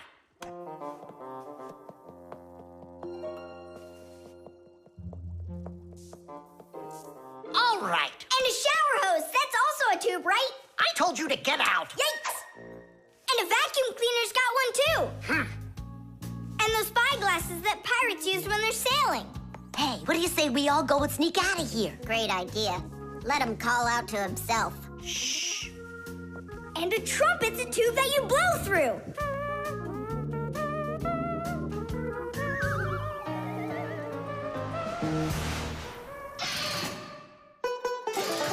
Nolik is my younger brother. There's a lot he still doesn't know, but that doesn't stop him from getting involved in things he probably shouldn't. Unfortunately, that can get him into trouble. So, every once in a while, me or my parents have to rescue him. No, I wouldn't call Nolik a pest. He's just a bit curious. That's why he broke the #1 Fixie rule, hide from humans. Nolik's the one who first became friends with Tom Thomas. Well, I was there too, but Nolik started it. Actually, first it was Grampus. Many years ago, he befriended Professor Eugenius. And after that, the professor let us have our school in his laboratory. So it turns out that Nolik is just like his grandfather.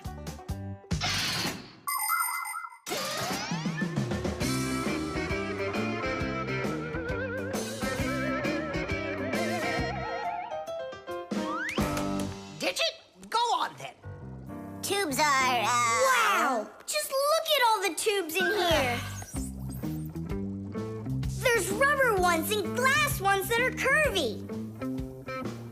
Oh, yeah! Pens! Parts of them are tubes, too. He stopped talking. He ran out of ideas. And those tube slides at the water park. The barrel of a rifle and the shell of a bullet. Those are tubes. Oh, there's a tube with a serious crack. And it's also dripping and hissing. It's dripping? Where? How can I show you when you kick me out of class? What's going on? Take a look. That tube up there is leaking. That's acid dripping out. Is that dangerous? It's awful. Any second now, it'll explode. Where did Professor Eugenius go? He went to eat a sandwich. So what do we do? It's a disaster. Don't panic. Fire, Verda. Go to that hose and shut off that valve. Simka, go get a pack-a-mat. We'll fix this pipe ourselves. It's very important to be sure that a pipe won't leak. But making pipes that won't leak isn't so easy. Pipes can be made by rolling up a sheet of metal and sealing it up. Unfortunately, the seam can break, and that's why people have figured out how to make pipes without seams. They do it by stretching out hot metal on special machines. And PVC pipes are squeezed out of hot plastic like pasta. When the plastic is cooled down, it hardens into a pipe. We fixed it just in time. Nolik, way to go there. Hey, Simka, where is he? Don't know. He finally left. Here I am. Nolik, I want to thank you for being alert, and I'd like you to join our class. Tadish! Only don't forget, in my class, students cannot answer unless they're called on. Now then, pipes and tubing. Digit, please continue. Well? But Nolik said all of them already. Nolik. Not all. A straw for drinking a shake is a tube, and some noodles are tubes made out of dough. And what's it called? That thing. A hole in a mountain. Wait a second, I'll get it. A volcano. That's not it. They go this way. I mean the kind that go like that. Heh, they're tunnels. You got it. Well done there. Yeah. The dog. It's about me. Fixies? It's Chusaka. It sounds like she's angry with us. I wish I knew what that mad dog was thinking about. I'm thinking about you. You better hide or people will see you.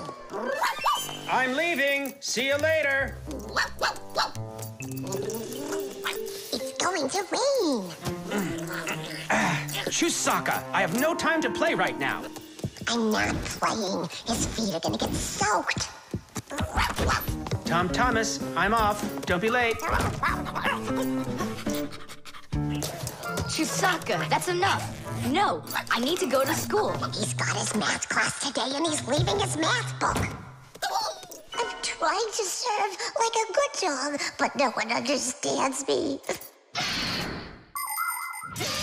Dogs have been serving people since ancient times, along with cows, horses, chickens, and other domestic animals. But of all of these animals, the dog was the very first. In the beginning, domesticated dogs looked like wolves. Over time, they started changing and were developed into dogs of many different breeds, from big shepherds to tiny chihuahuas. So a dog is not only a human's best friend, but his very first friend as well. What is that smell?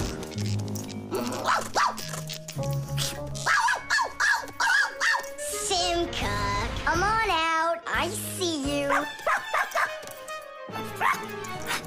Nolik, jump down. Oh no, we're trapped in here. Alert, something's burning over there. Why won't they listen? I think she's going to eat us. Together with the box.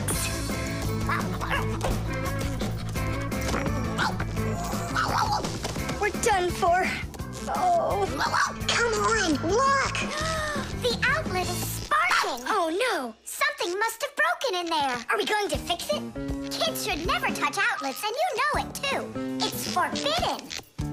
Then how do we fix it? Go find Papoose, and I'll stay here and wait for you. But where's Papoose? I know where he is. I don't know what she's barking about, but I think Chusaka wants to help us.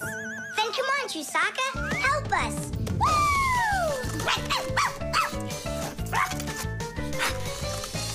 He's in there. Papoose! Papoose! Nolan, is that you? Ah! There's an outlet sparking over there, and it smells like it's burning. Are you sure? Yeah, Chusaka found it. Really? Great job! There are many kinds of service dogs. Dogs that help people by carrying out a wide variety of different jobs, like protecting a house or a flock of sheep if the dogs are shepherds. Some working dogs help guards protect their borders, while others work for the police. There are sled dogs that transport people and loads in the north, where there's only snow and no roads. Some service dogs help blind people by helping them get to the places they need to go. And there are dogs that save people trapped on mountains. And that's not all. Dogs went up into space before humans. But don't think that dogs are just given these jobs. Oh no, like humans, dogs study for a long time before they're allowed to take on serious work.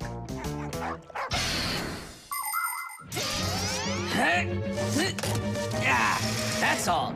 There won't be a fire, not today. Hooray! Well done, Chusaka. You're a real service dog, no doubt about it. Yeah, I'm working. I'm a real service dog.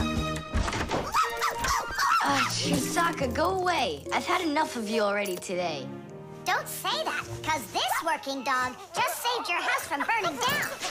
What do you mean? She smelled smoke coming from the outlet. It could be that Chusaka means well and wants to do the right thing, but nobody understands her. That's a bit hard to believe. Then what's this book? Oh, my math book. That's where I left it. Remember how Chusaka wanted to make you take it to school this morning? You're right. Atta girl, Chusaka. Well done. What a rain. My feet got wet to the bone. But this morning, Chusaka tried to get you to wear a different pair of shoes. That's something. I should listen more closely to this smart little dog of ours. Finally, they understand me. Reflexes. Add this to that. Now what do you get? 3. Don't you remember? Bark, bark, bark. All you have to do is bark 3 times. That's too hard a trick for Chusaka. Maybe you could teach her to jump through a hoop. I already tried. She just sits there.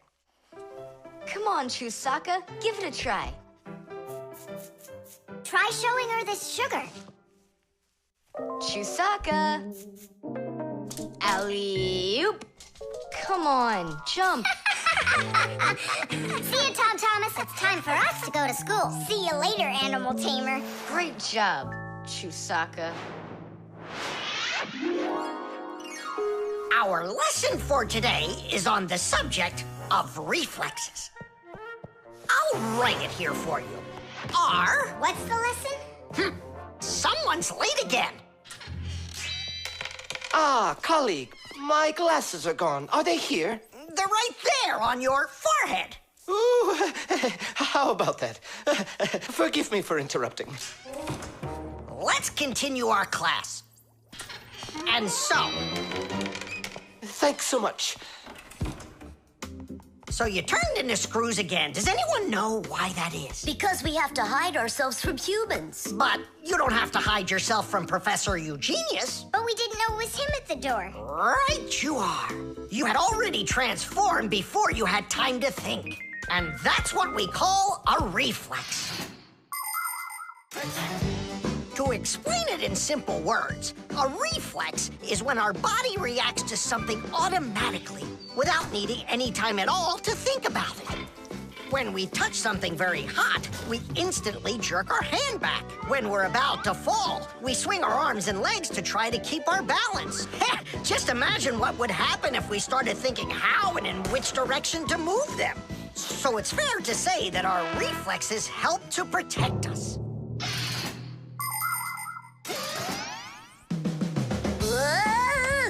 No kidding. They protect us. My nose itches. Achoo!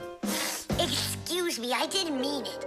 Professor, sneeze. Is that also a reflex? It most certainly is one. Fire didn't want to, but then his nose tickled and achoo. Bless you, too. Thank you. And do dogs also have reflexes? Of course dogs have reflexes. All animals do. Yeah. It's something all good animal trainers know. They use the animals' reflexes to teach them tricks.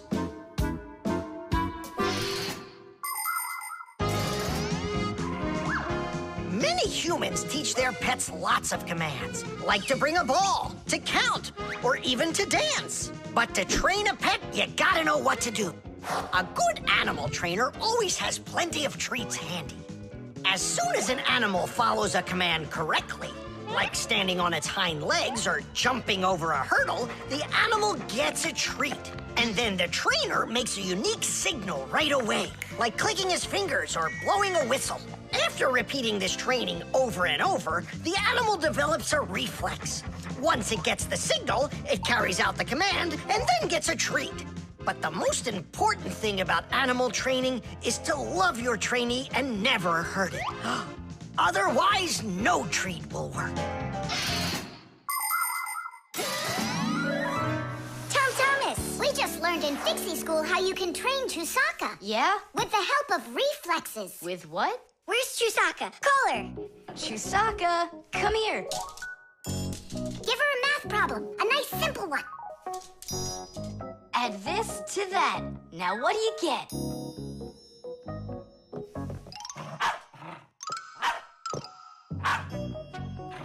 It's a miracle! 3! You got it! No, it's not a miracle. Science is what it is. You know how Chusaka barks whenever she sees a Fixie around. That's what we call a reflex, you know. I understand. And do you know how I can teach her jumping? Well, we didn't figure that out yet. Wait a sec. I know how. Chasing Fixies. Isn't that one of Chusaka's reflexes? Probably, That's great. So let's go and train the dog. Nothing's ever too much for a good friend. Chusaka.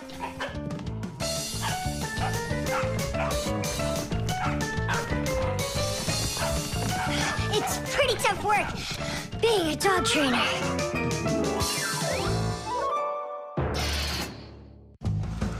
The clocks. Go around. left side. That's crazy. You'll crash. No, I won't. See, I told ya. What? Huh? Nothing. Now you talk with your computer like it's your friend. Listen, that's enough playing for today. Oh, Mom, just a little more. I'll give you half an hour while I cook dinner, and that'll be enough for today with the computer.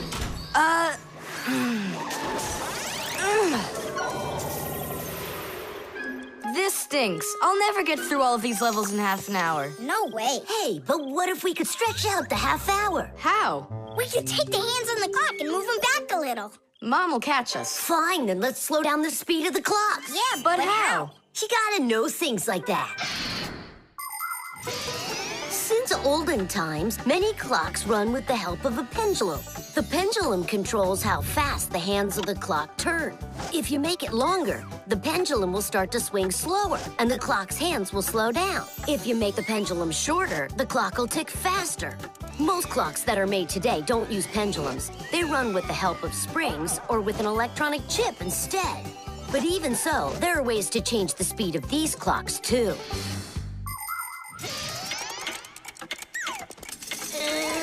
Push it!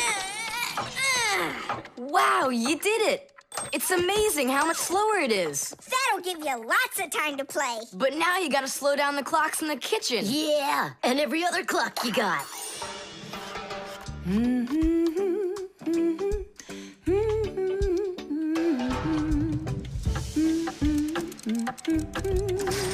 I just have to turn this to make the pendulum longer. Uh-huh. And now the clock will go slower. Tadee! Fire! Now that clock over there. Let's go do it. That's it! We slowed down every clock, and your mom didn't see a thing. That's great. Yeah. Wow, Tom Thomas, you're cool!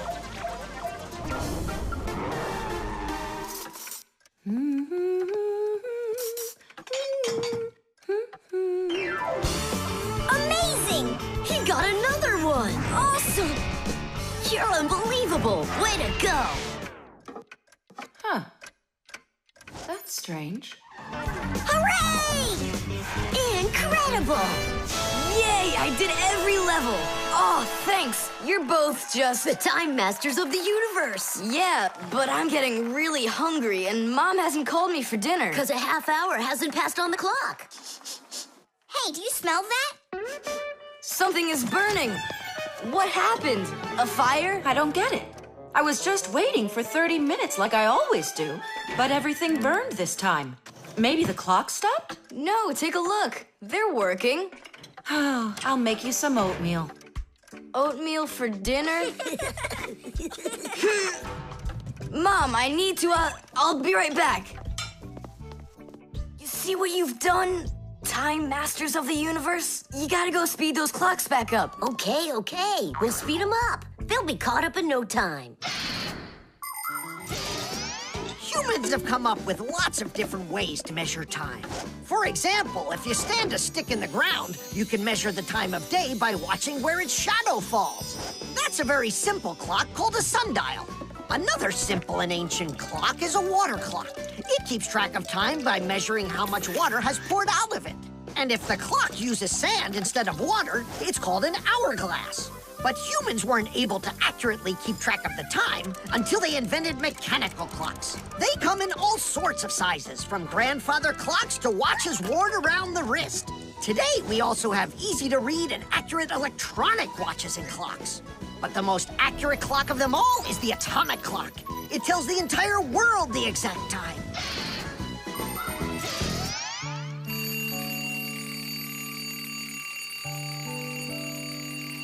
Tom Thomas, why is your alarm clock ringing in the middle of the night, huh? Really? Is it still night out? Look, Tom Thomas. But the clock says that it's morning. Interesting. Yesterday, Fire and I sped up all the clocks, so that's the reason the alarm went off. Sped them up? Are you crazy? Tom Thomas asked us. So what do we have to do now? Don't you know? Get to school, it's time. I'm joking. Go back to sleep. Don't worry. I'll get all the clocks working right again. Can I go and fix them with you? Ha! Fix them?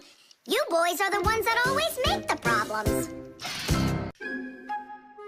Batteries. Oh, my little lemon, just you wait. One day you'll be a strong and splendid tree. She's talking with a flower pot. Oh, you scared me. Do you like it? Like what? My seedling, don't you see? It will grow into a huge tree. And there, amongst the green leaves, will be beautiful yellow lemons. Class! From that thing? Lemons? Oh, yeah. It'll grow into a tree. All it needs for that is to gather energy. Get energy from where? From our sun. The sun? It'll be so slow. Oh, batteries would be faster than the sun. Batteries? I really don't think so.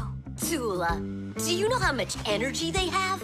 Let's just bury a bunch of those batteries in here, and you'll be watching your lemon plant shoot up into a tree. Are you positive? Absolutely. And where can we get the batteries? Over there. Professor Eugenius has a whole box full of them.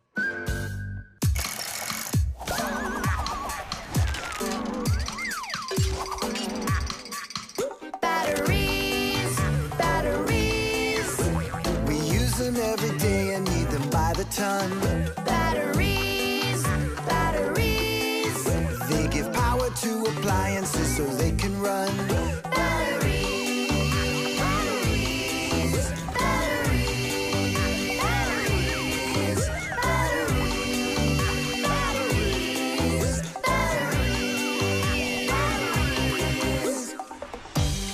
That does it. We'll be seeing the first lemons before the week's over. The first battery in the world was made in Italy more than 200 years ago. When two different kinds of metal were placed in salty water, electricity started flowing through a wire from one piece of metal to the other. Many years have passed since then, but batteries still work in pretty much the same way. Today, you can find batteries being used for electricity just about everywhere. Tiny batteries are used inside of wristwatches, while big batteries can power cars and even ships. With new batteries being produced by the millions, we have to think, how should we get rid of the old ones? You can't just throw away batteries because they'll poison our soil and water. The best way to dispose of batteries is to take them to a special collection station that sends them to factories for recycling. Yes, it's a terrible idea to bury batteries. You can kill any plants that are growing there. And this is the very reason why Professor Eugenius puts all of his used batteries in that box over there, so he can dispose of them properly. Hey, where are they? Oh, my seedling! We harmed you! What? Where are the batteries? They're in the flower pot. How come? So the lemons would grow faster. From the batteries? Who came up with that idea? It will die! Hurry! We gotta go save it! The soil's contaminated. We've got to find a new home for the seedling. But where? Over there. There's a pot with healthy soil. Let's do it! Batteries, batteries. They come in different sizes, shapes, and colors too. Batteries, batteries. Could be yellow, might be green, or maybe red and blue. Batteries, batteries, batteries, batteries, batteries,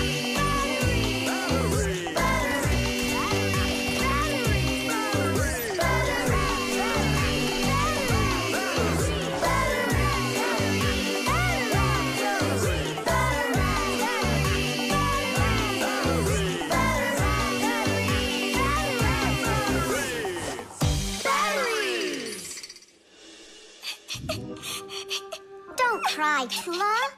The seedling will be perfectly fine. It will grow big and strong with branches full of beautiful lemons and oranges. And watermelons. It's a lemon tree fire.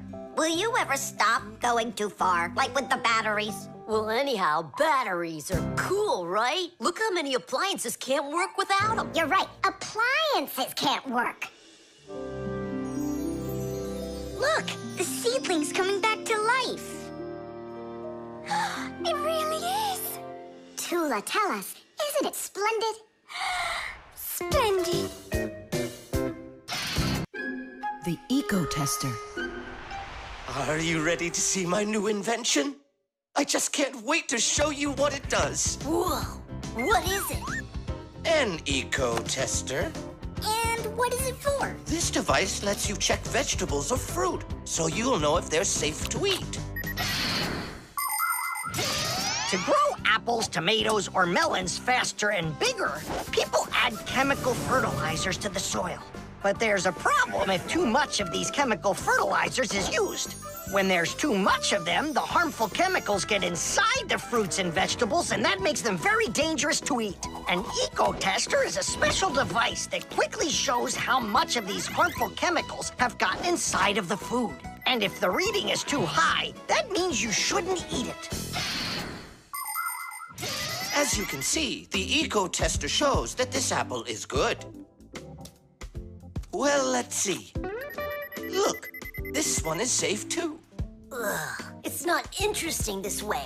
These apples are all safe. Now let me take this delicious apple and, make it bad.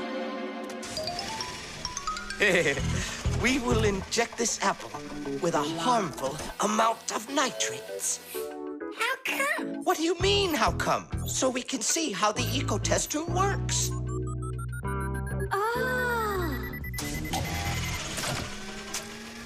Whoa! Aha! So you see, the eco-tester clearly shows this apple is poisonous and can't be eaten. Is it only for apples or for any kind of fruit? Any fruit or vegetable. I can get a watermelon to show you. Could it really be true that watermelons can have nitrates too? Of course they can have nitrates. Humans often act without any concern for nature. The waste from factories, airplanes, cars, and cities causes tremendous damage to nature. Species of plants and animals disappear. Air, water, and soil become polluted. And many other kinds of ecological problems appear. And humans shouldn't think that ecological problems are just nature's problems. Because when humans harm nature, they are also harming themselves. People breathe in the dirty air, drink polluted water, and eat food grown in soil contaminated with chemicals. If humans don't want to drink milk filled with poisons, and they want to eat ecologically clean fruits and veggies, then they must learn to treat nature as their friend. Hey, why don't we test these apples ourselves? Nolik, help me out.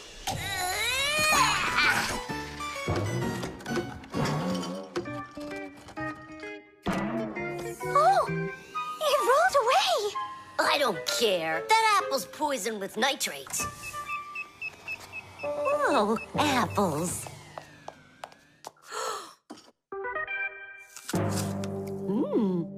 Elisa, don't eat that!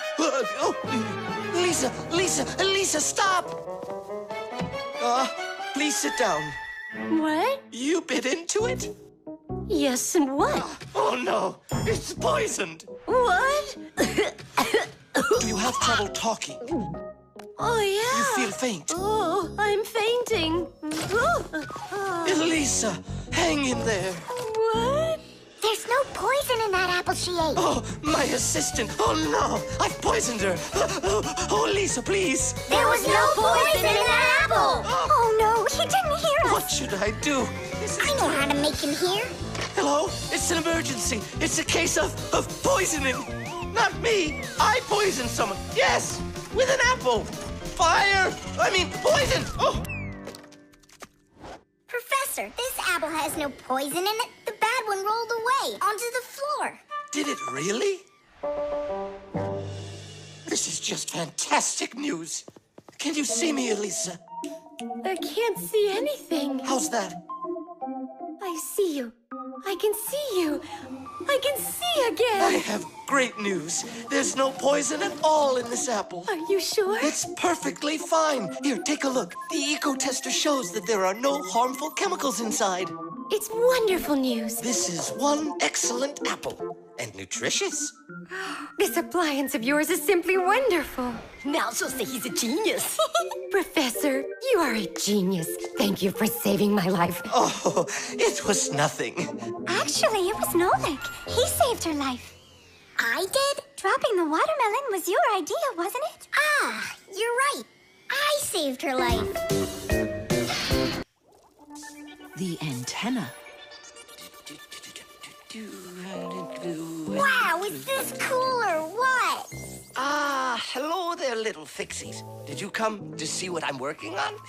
Professor, you genius. Tell us what you're planning on doing with this huge thing. Well, I hope to use this fantastic device to make contact with aliens. Since ancient times, people have wondered, is there life on other planets? What might aliens from outer space look like? And what kind of spaceships do they travel in? There are some people who say that they've seen alien spaceships and that they look like flying saucers. There are even some people who say they've actually made contact with aliens. But personally, I'm sure it's just their fantasy. And science hasn't been able to prove any of these stories either. The one story that makes me laugh harder than all of the rest comes from a guy who claims that he saw aliens with his own eyes. Can you believe it? He said that there was a group of tiny aliens that look like humans with glowing hair. It seems to me that this guy just happened to spot a few Fixies who weren't able to hide from him in time.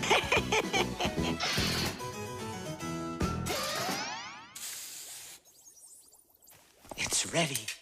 If I could talk. And now what? If the aliens are out there flying by the Earth, they'll see this plate, get hungry, and come for food? Aliens don't need a plate like this, silly. When they've got plates that fly, flying saucers. You're both silly. This thing isn't a plate at all. It's an antenna. Antenna? Antennas help people receive radio signals. They come in all sorts of shapes and sizes, like this, or this. To pick up a signal that's very weak, powerful antennas that are shaped like large dishes work the best of all. When radio waves hit the dish, the waves all bounce off of it and gather together into one point. This makes the signal stronger and clearer. The most powerful dish antennas can even pick up signals from outer space.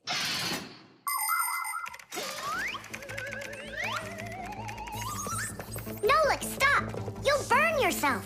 Don't treat me like a baby boy, okay? Huh, interesting. I wonder what's inside of there, do you know? Why don't we go and take a look? I was only trying to help him out. No need, Nolik. The soldering iron is way too hot, and I'm practically all done here. Then let's start looking for those aliens in outer space. Just 1 second, Nolik. There. Uh-oh. And now,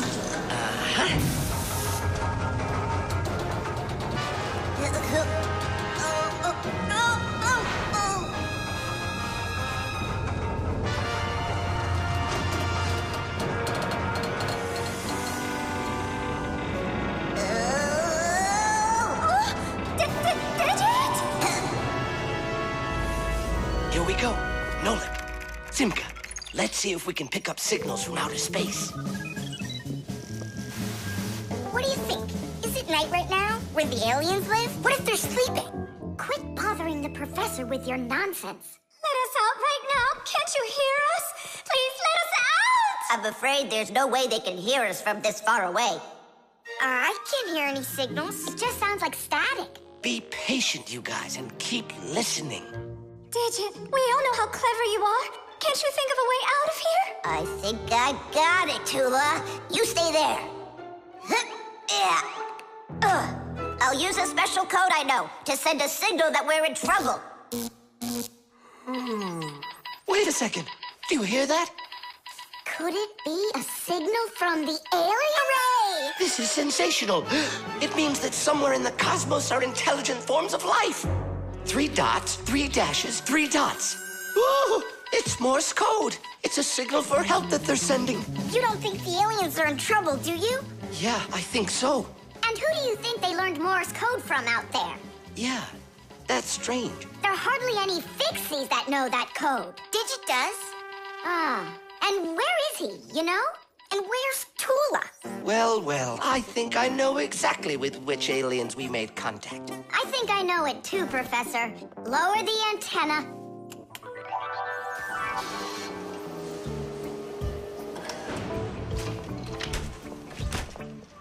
Greetings to you, oh extraterrestrial visitors. Hi there.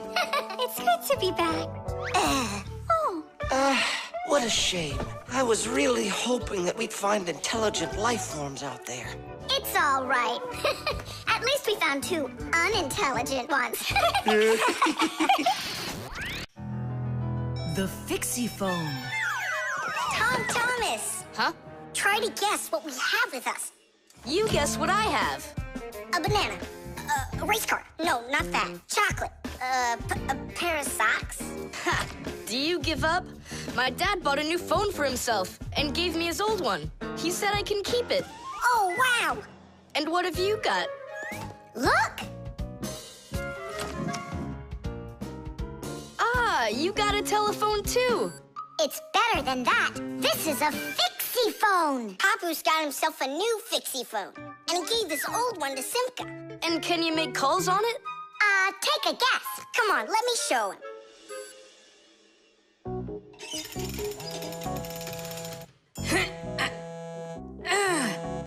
Hi there, Papoose. Hi, Nolik. Why are you calling? Just to say hi. Nolik, don't just call me if you know I'm working. All right. See that? So what? I can make calls on my phone. Calls to humans, that is. But to Fixies, you can't. A Fixie phone is a smartphone made just for Fixies. Not only can Fixies call each other with it, but they can get onto their own special Fixie internet. On a Fixie phone, you can find a camera, a flashlight, news, games, movies, and Fixie ditties. Those are the Fixies' favorite songs. Fixie kids love them, and so do their parents, because Fixie phones can easily let parents know where their kids are and whether or not they're in trouble.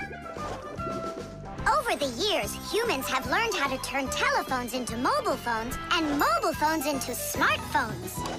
They use them to call each other and to go onto their internet. A smartphone is almost as powerful as a computer, but they still have a long way to go to be as good as Fixie phones. Yeah, that's really cool, guys. Only this phone does the same. But can your phone do this? Take a look over here. You mean here? It's just a mouse. And now, look here. Whoa!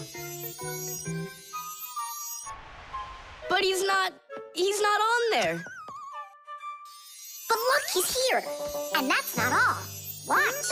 A mouse helps the user navigate around the computer. And when we move it... You get it? No one else can see the Fixie except for you. And he can help you. Super! Oh, it'd be great to have my own Fixie phone. What are you talking about? You're not a Fixie. What a shame. I'm off to school, guys. He gets so upset. He even forgot to take his phone. I have an idea.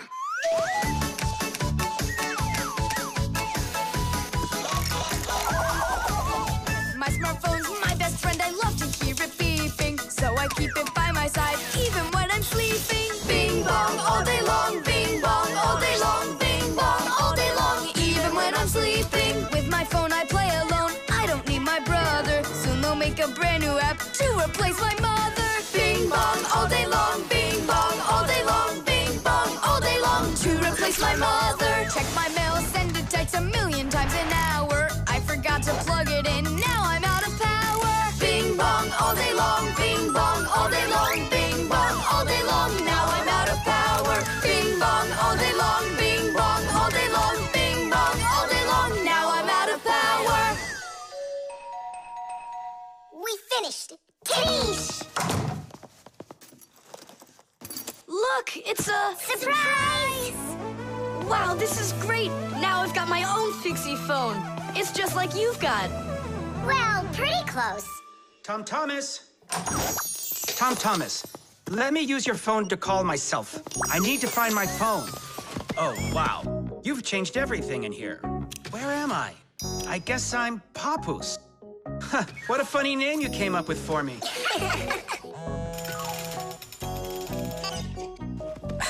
Nolik, just stop. I don't have time for your fooling around. What?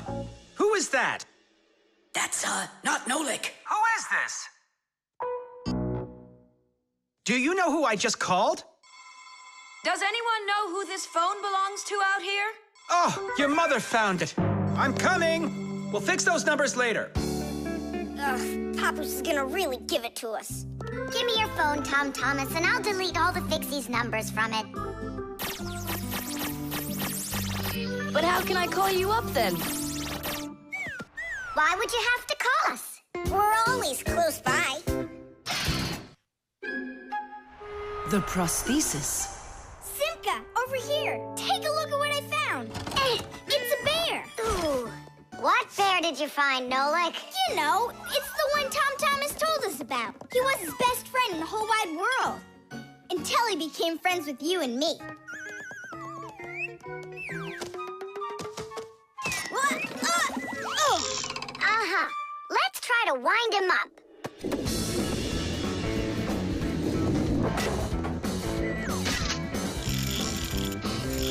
Come on, come on, come on. There you go. Now walk, Teddy. Go on, Teddy. Yeah. Oh no. Poor little teddy bear. They ripped his leg and didn't care. We didn't rip his leg. It was already broken. It's all clear. A compound fracture. Then why don't we fix him? Tom Thomas will be so happy. Wait, it's not going to be that easy to repair it. We'll need a prosthesis. The human body is built around a frame of bones and joints. And if you break one of the bones, it'll usually heal by itself. The broken bone will grow back together, and you'll be back to normal. But sometimes bones or joints can break so badly that it's impossible for them to heal. When this happens, they have to be replaced with an artificial part called a prosthesis. A prosthesis can replace more than a bone or a joint. It can be made to replace a whole arm or a leg. And where are we gonna get a prosthesis? I'm positive we can get it from Professor Eugenius. You're right. Help is on the way.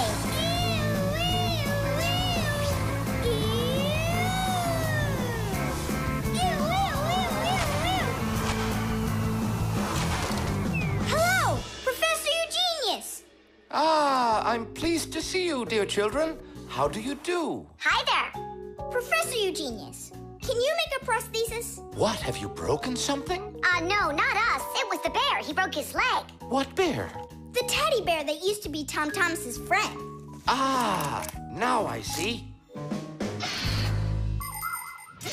Today, with the help of modern prosthetics, more is being replaced than just arms and legs. For example, if you lose a tooth, it can be replaced with an artificial one. That's also a prosthesis. And there are times when a person starts losing their vision because the lens in their eye gets foggy and can't focus. For this, there's another kind of prosthesis, a new clear artificial lens. A prosthesis can also be used to help people with poor hearing. A tiny device can be put inside of somebody's ear so they can hear what's going on. And that's not all. People have also learned how to treat a sick heart by replacing its worn-out parts with prostheses. What fantastic inventions these prostheses are. It's amazing what they can do. They help people live a full life. Professor, is it working out? We'll know soon enough.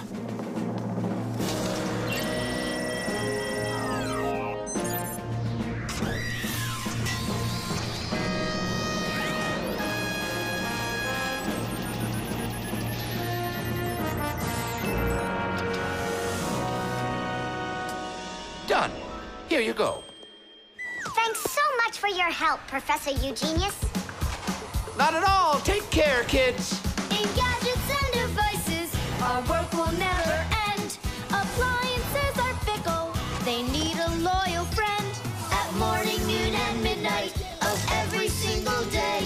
When there is an emergency, you know we're on our way.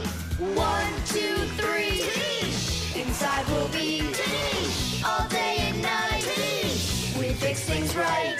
Well, now this old friend of Tom Thomas's will be just like new, Nolik. Simka, if Tom Thomas makes friends with the bear, then what? Will he stop being friends with us? Hi, everybody. Hi there. Oh, my teddy bear. You found him for me. And you fixed him. Ah, thanks a lot.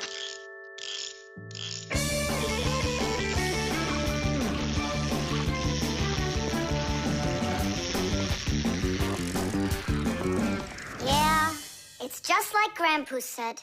A friend that's old is better than 2 that are new. Who's new and who's old? Well, the bear is old. And we're new. Nolik, it's not true. You're the Fixies, guys. You're my very, very best friends in the whole wide world. Tish! The bee.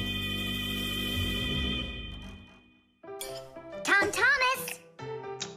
Hello. How come you're eating jam straight from out of the jar? Because it tastes so good. Oh, a bee!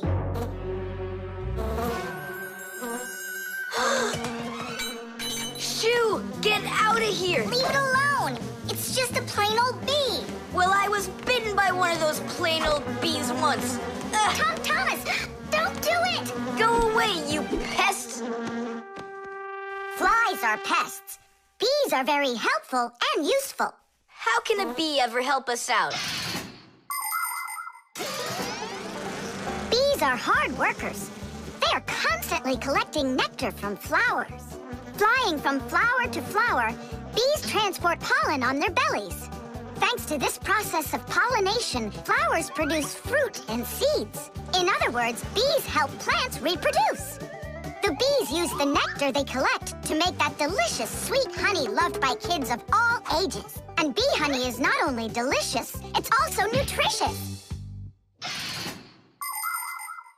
So I'm still afraid of it. What if it bites me? Bees don't bite, by the way. They sting ya.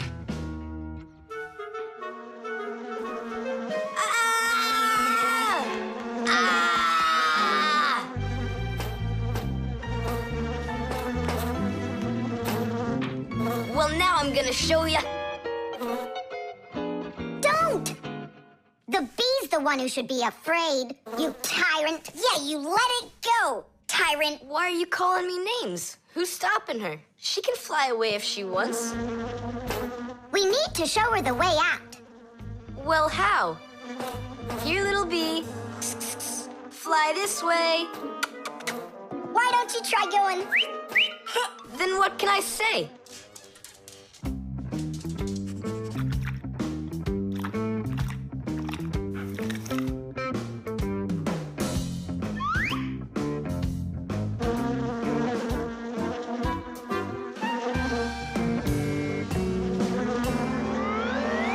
Chusaka, don't move. It'll sting you. It doesn't want to sting. Both of you like to eat sweets. You like eating jam, and so does the bee. Why don't you carry Chusaka to the window? Go on, fly. No, that's not gonna work. You need to go and get more jam. Here, little bee. Yum, yum. Go on and fly. You're free. Let her eat first. Don't be greedy. I'm not being greedy. If she eats, she can make honey out of your jam. Long ago, people could only collect honey by destroying the nests of wild bees. And that went on until someone came up with the idea of taming those insects. They started by leaving enough honey for the bees to survive through the winter. People took care of bees in these hollows until they learned to build small houses for them called beehives. And a town made of these bee houses is called an apiary. Bees live and work together in the beehives making honey, while beekeepers take care of the bees and collect the honey. Bees are real team players. They tell each other where the best flowers grow. Do you know how they do it? One of the bees does a dance, and then the rest of the bees watch the dance and learn where they need to fly. You poor thing. Tom Thomas tired you out. I told you there's nothing to be afraid of. You see? She's just so nice and kind. I'm not afraid of her. She wouldn't let me eat my jam, that's all. Well, now it's time for you to fly away. Whoa! She's playing rough here. I want to try. Nolik. You're too little. You'll have to grow to do this job. Whoa, whoa, whoa. Calm down now. Now let's fly. Hey, Simka, the window's back there. I can see that without you. So how can I get you to turn around? Cool! Hooray! She's listening to me. Phew! Woohoo! Don't miss the window. Now! So long, honeybee! Tiddish! Tom Thomas, do you have any more of that jam left? Yeah. What for? Bring it here. We'll get more bees to fly in. How come? What do you mean, how come? Because it's my turn for a bee ride. The instructions.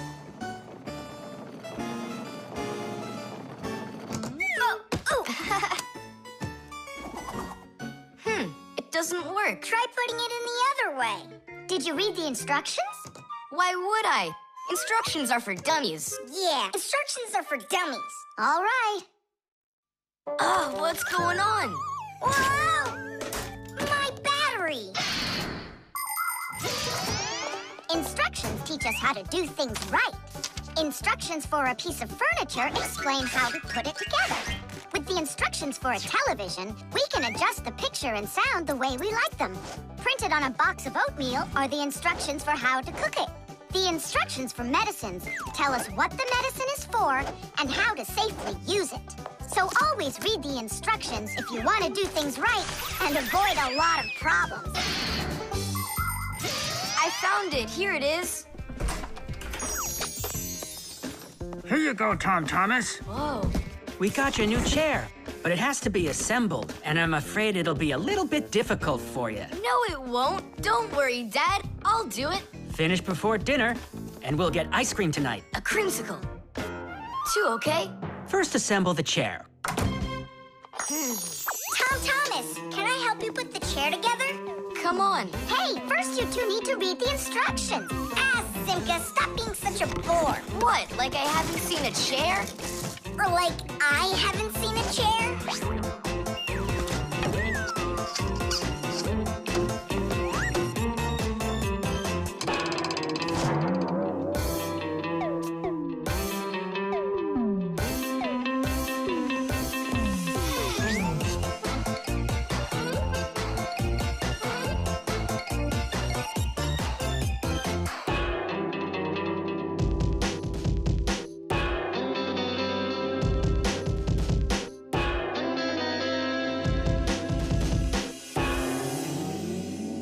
Well, Tom Thomas, you done?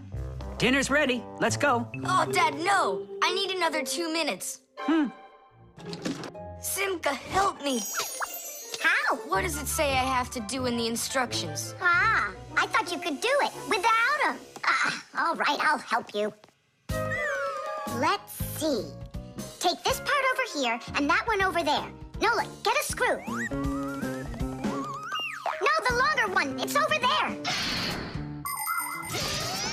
The very first stools and benches appear as far back as ancient Egypt.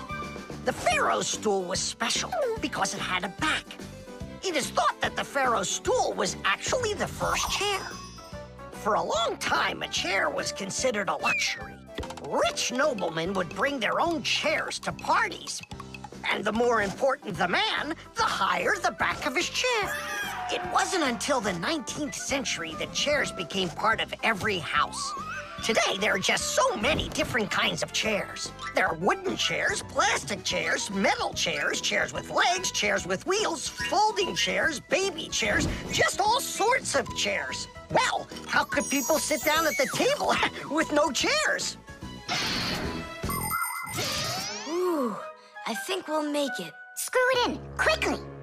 Nolik, we need one more screw. But there aren't any. There is, you gotta find it. I already looked everywhere. Tom Thomas, time's up. Nolik, you have to help. How? Just for a minute, that's all.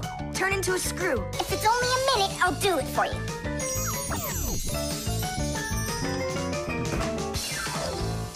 I'm done. You built it. Huh. Great job, son. Mom, see how I won the bet. Can you believe it? He put the chair together. You're so brilliant. Go on, have a seat. Oh! Whew. Now I see. You missed a screw. But I screwed it in. It must have what? Must have what? Look, here it is. Now this screw's not going anywhere. And that ice cream you won? Well, you just lost it. Well then, Mr. Chair Builder, time for dinner? Yeah, in a sec. Where is that Nolik? He ran away. What a traitor. No, he's not. He promised you he'd become a screw for just a minute. And the minute was up. Well, where is he then? Over there. He's studying the instructions for the clock. Hey, Tom Thomas, it says that we put the wrong kind of battery into the clock. We should have used that kind. You see, Tom Thomas? If you don't want to be a dummy, instructions are for you.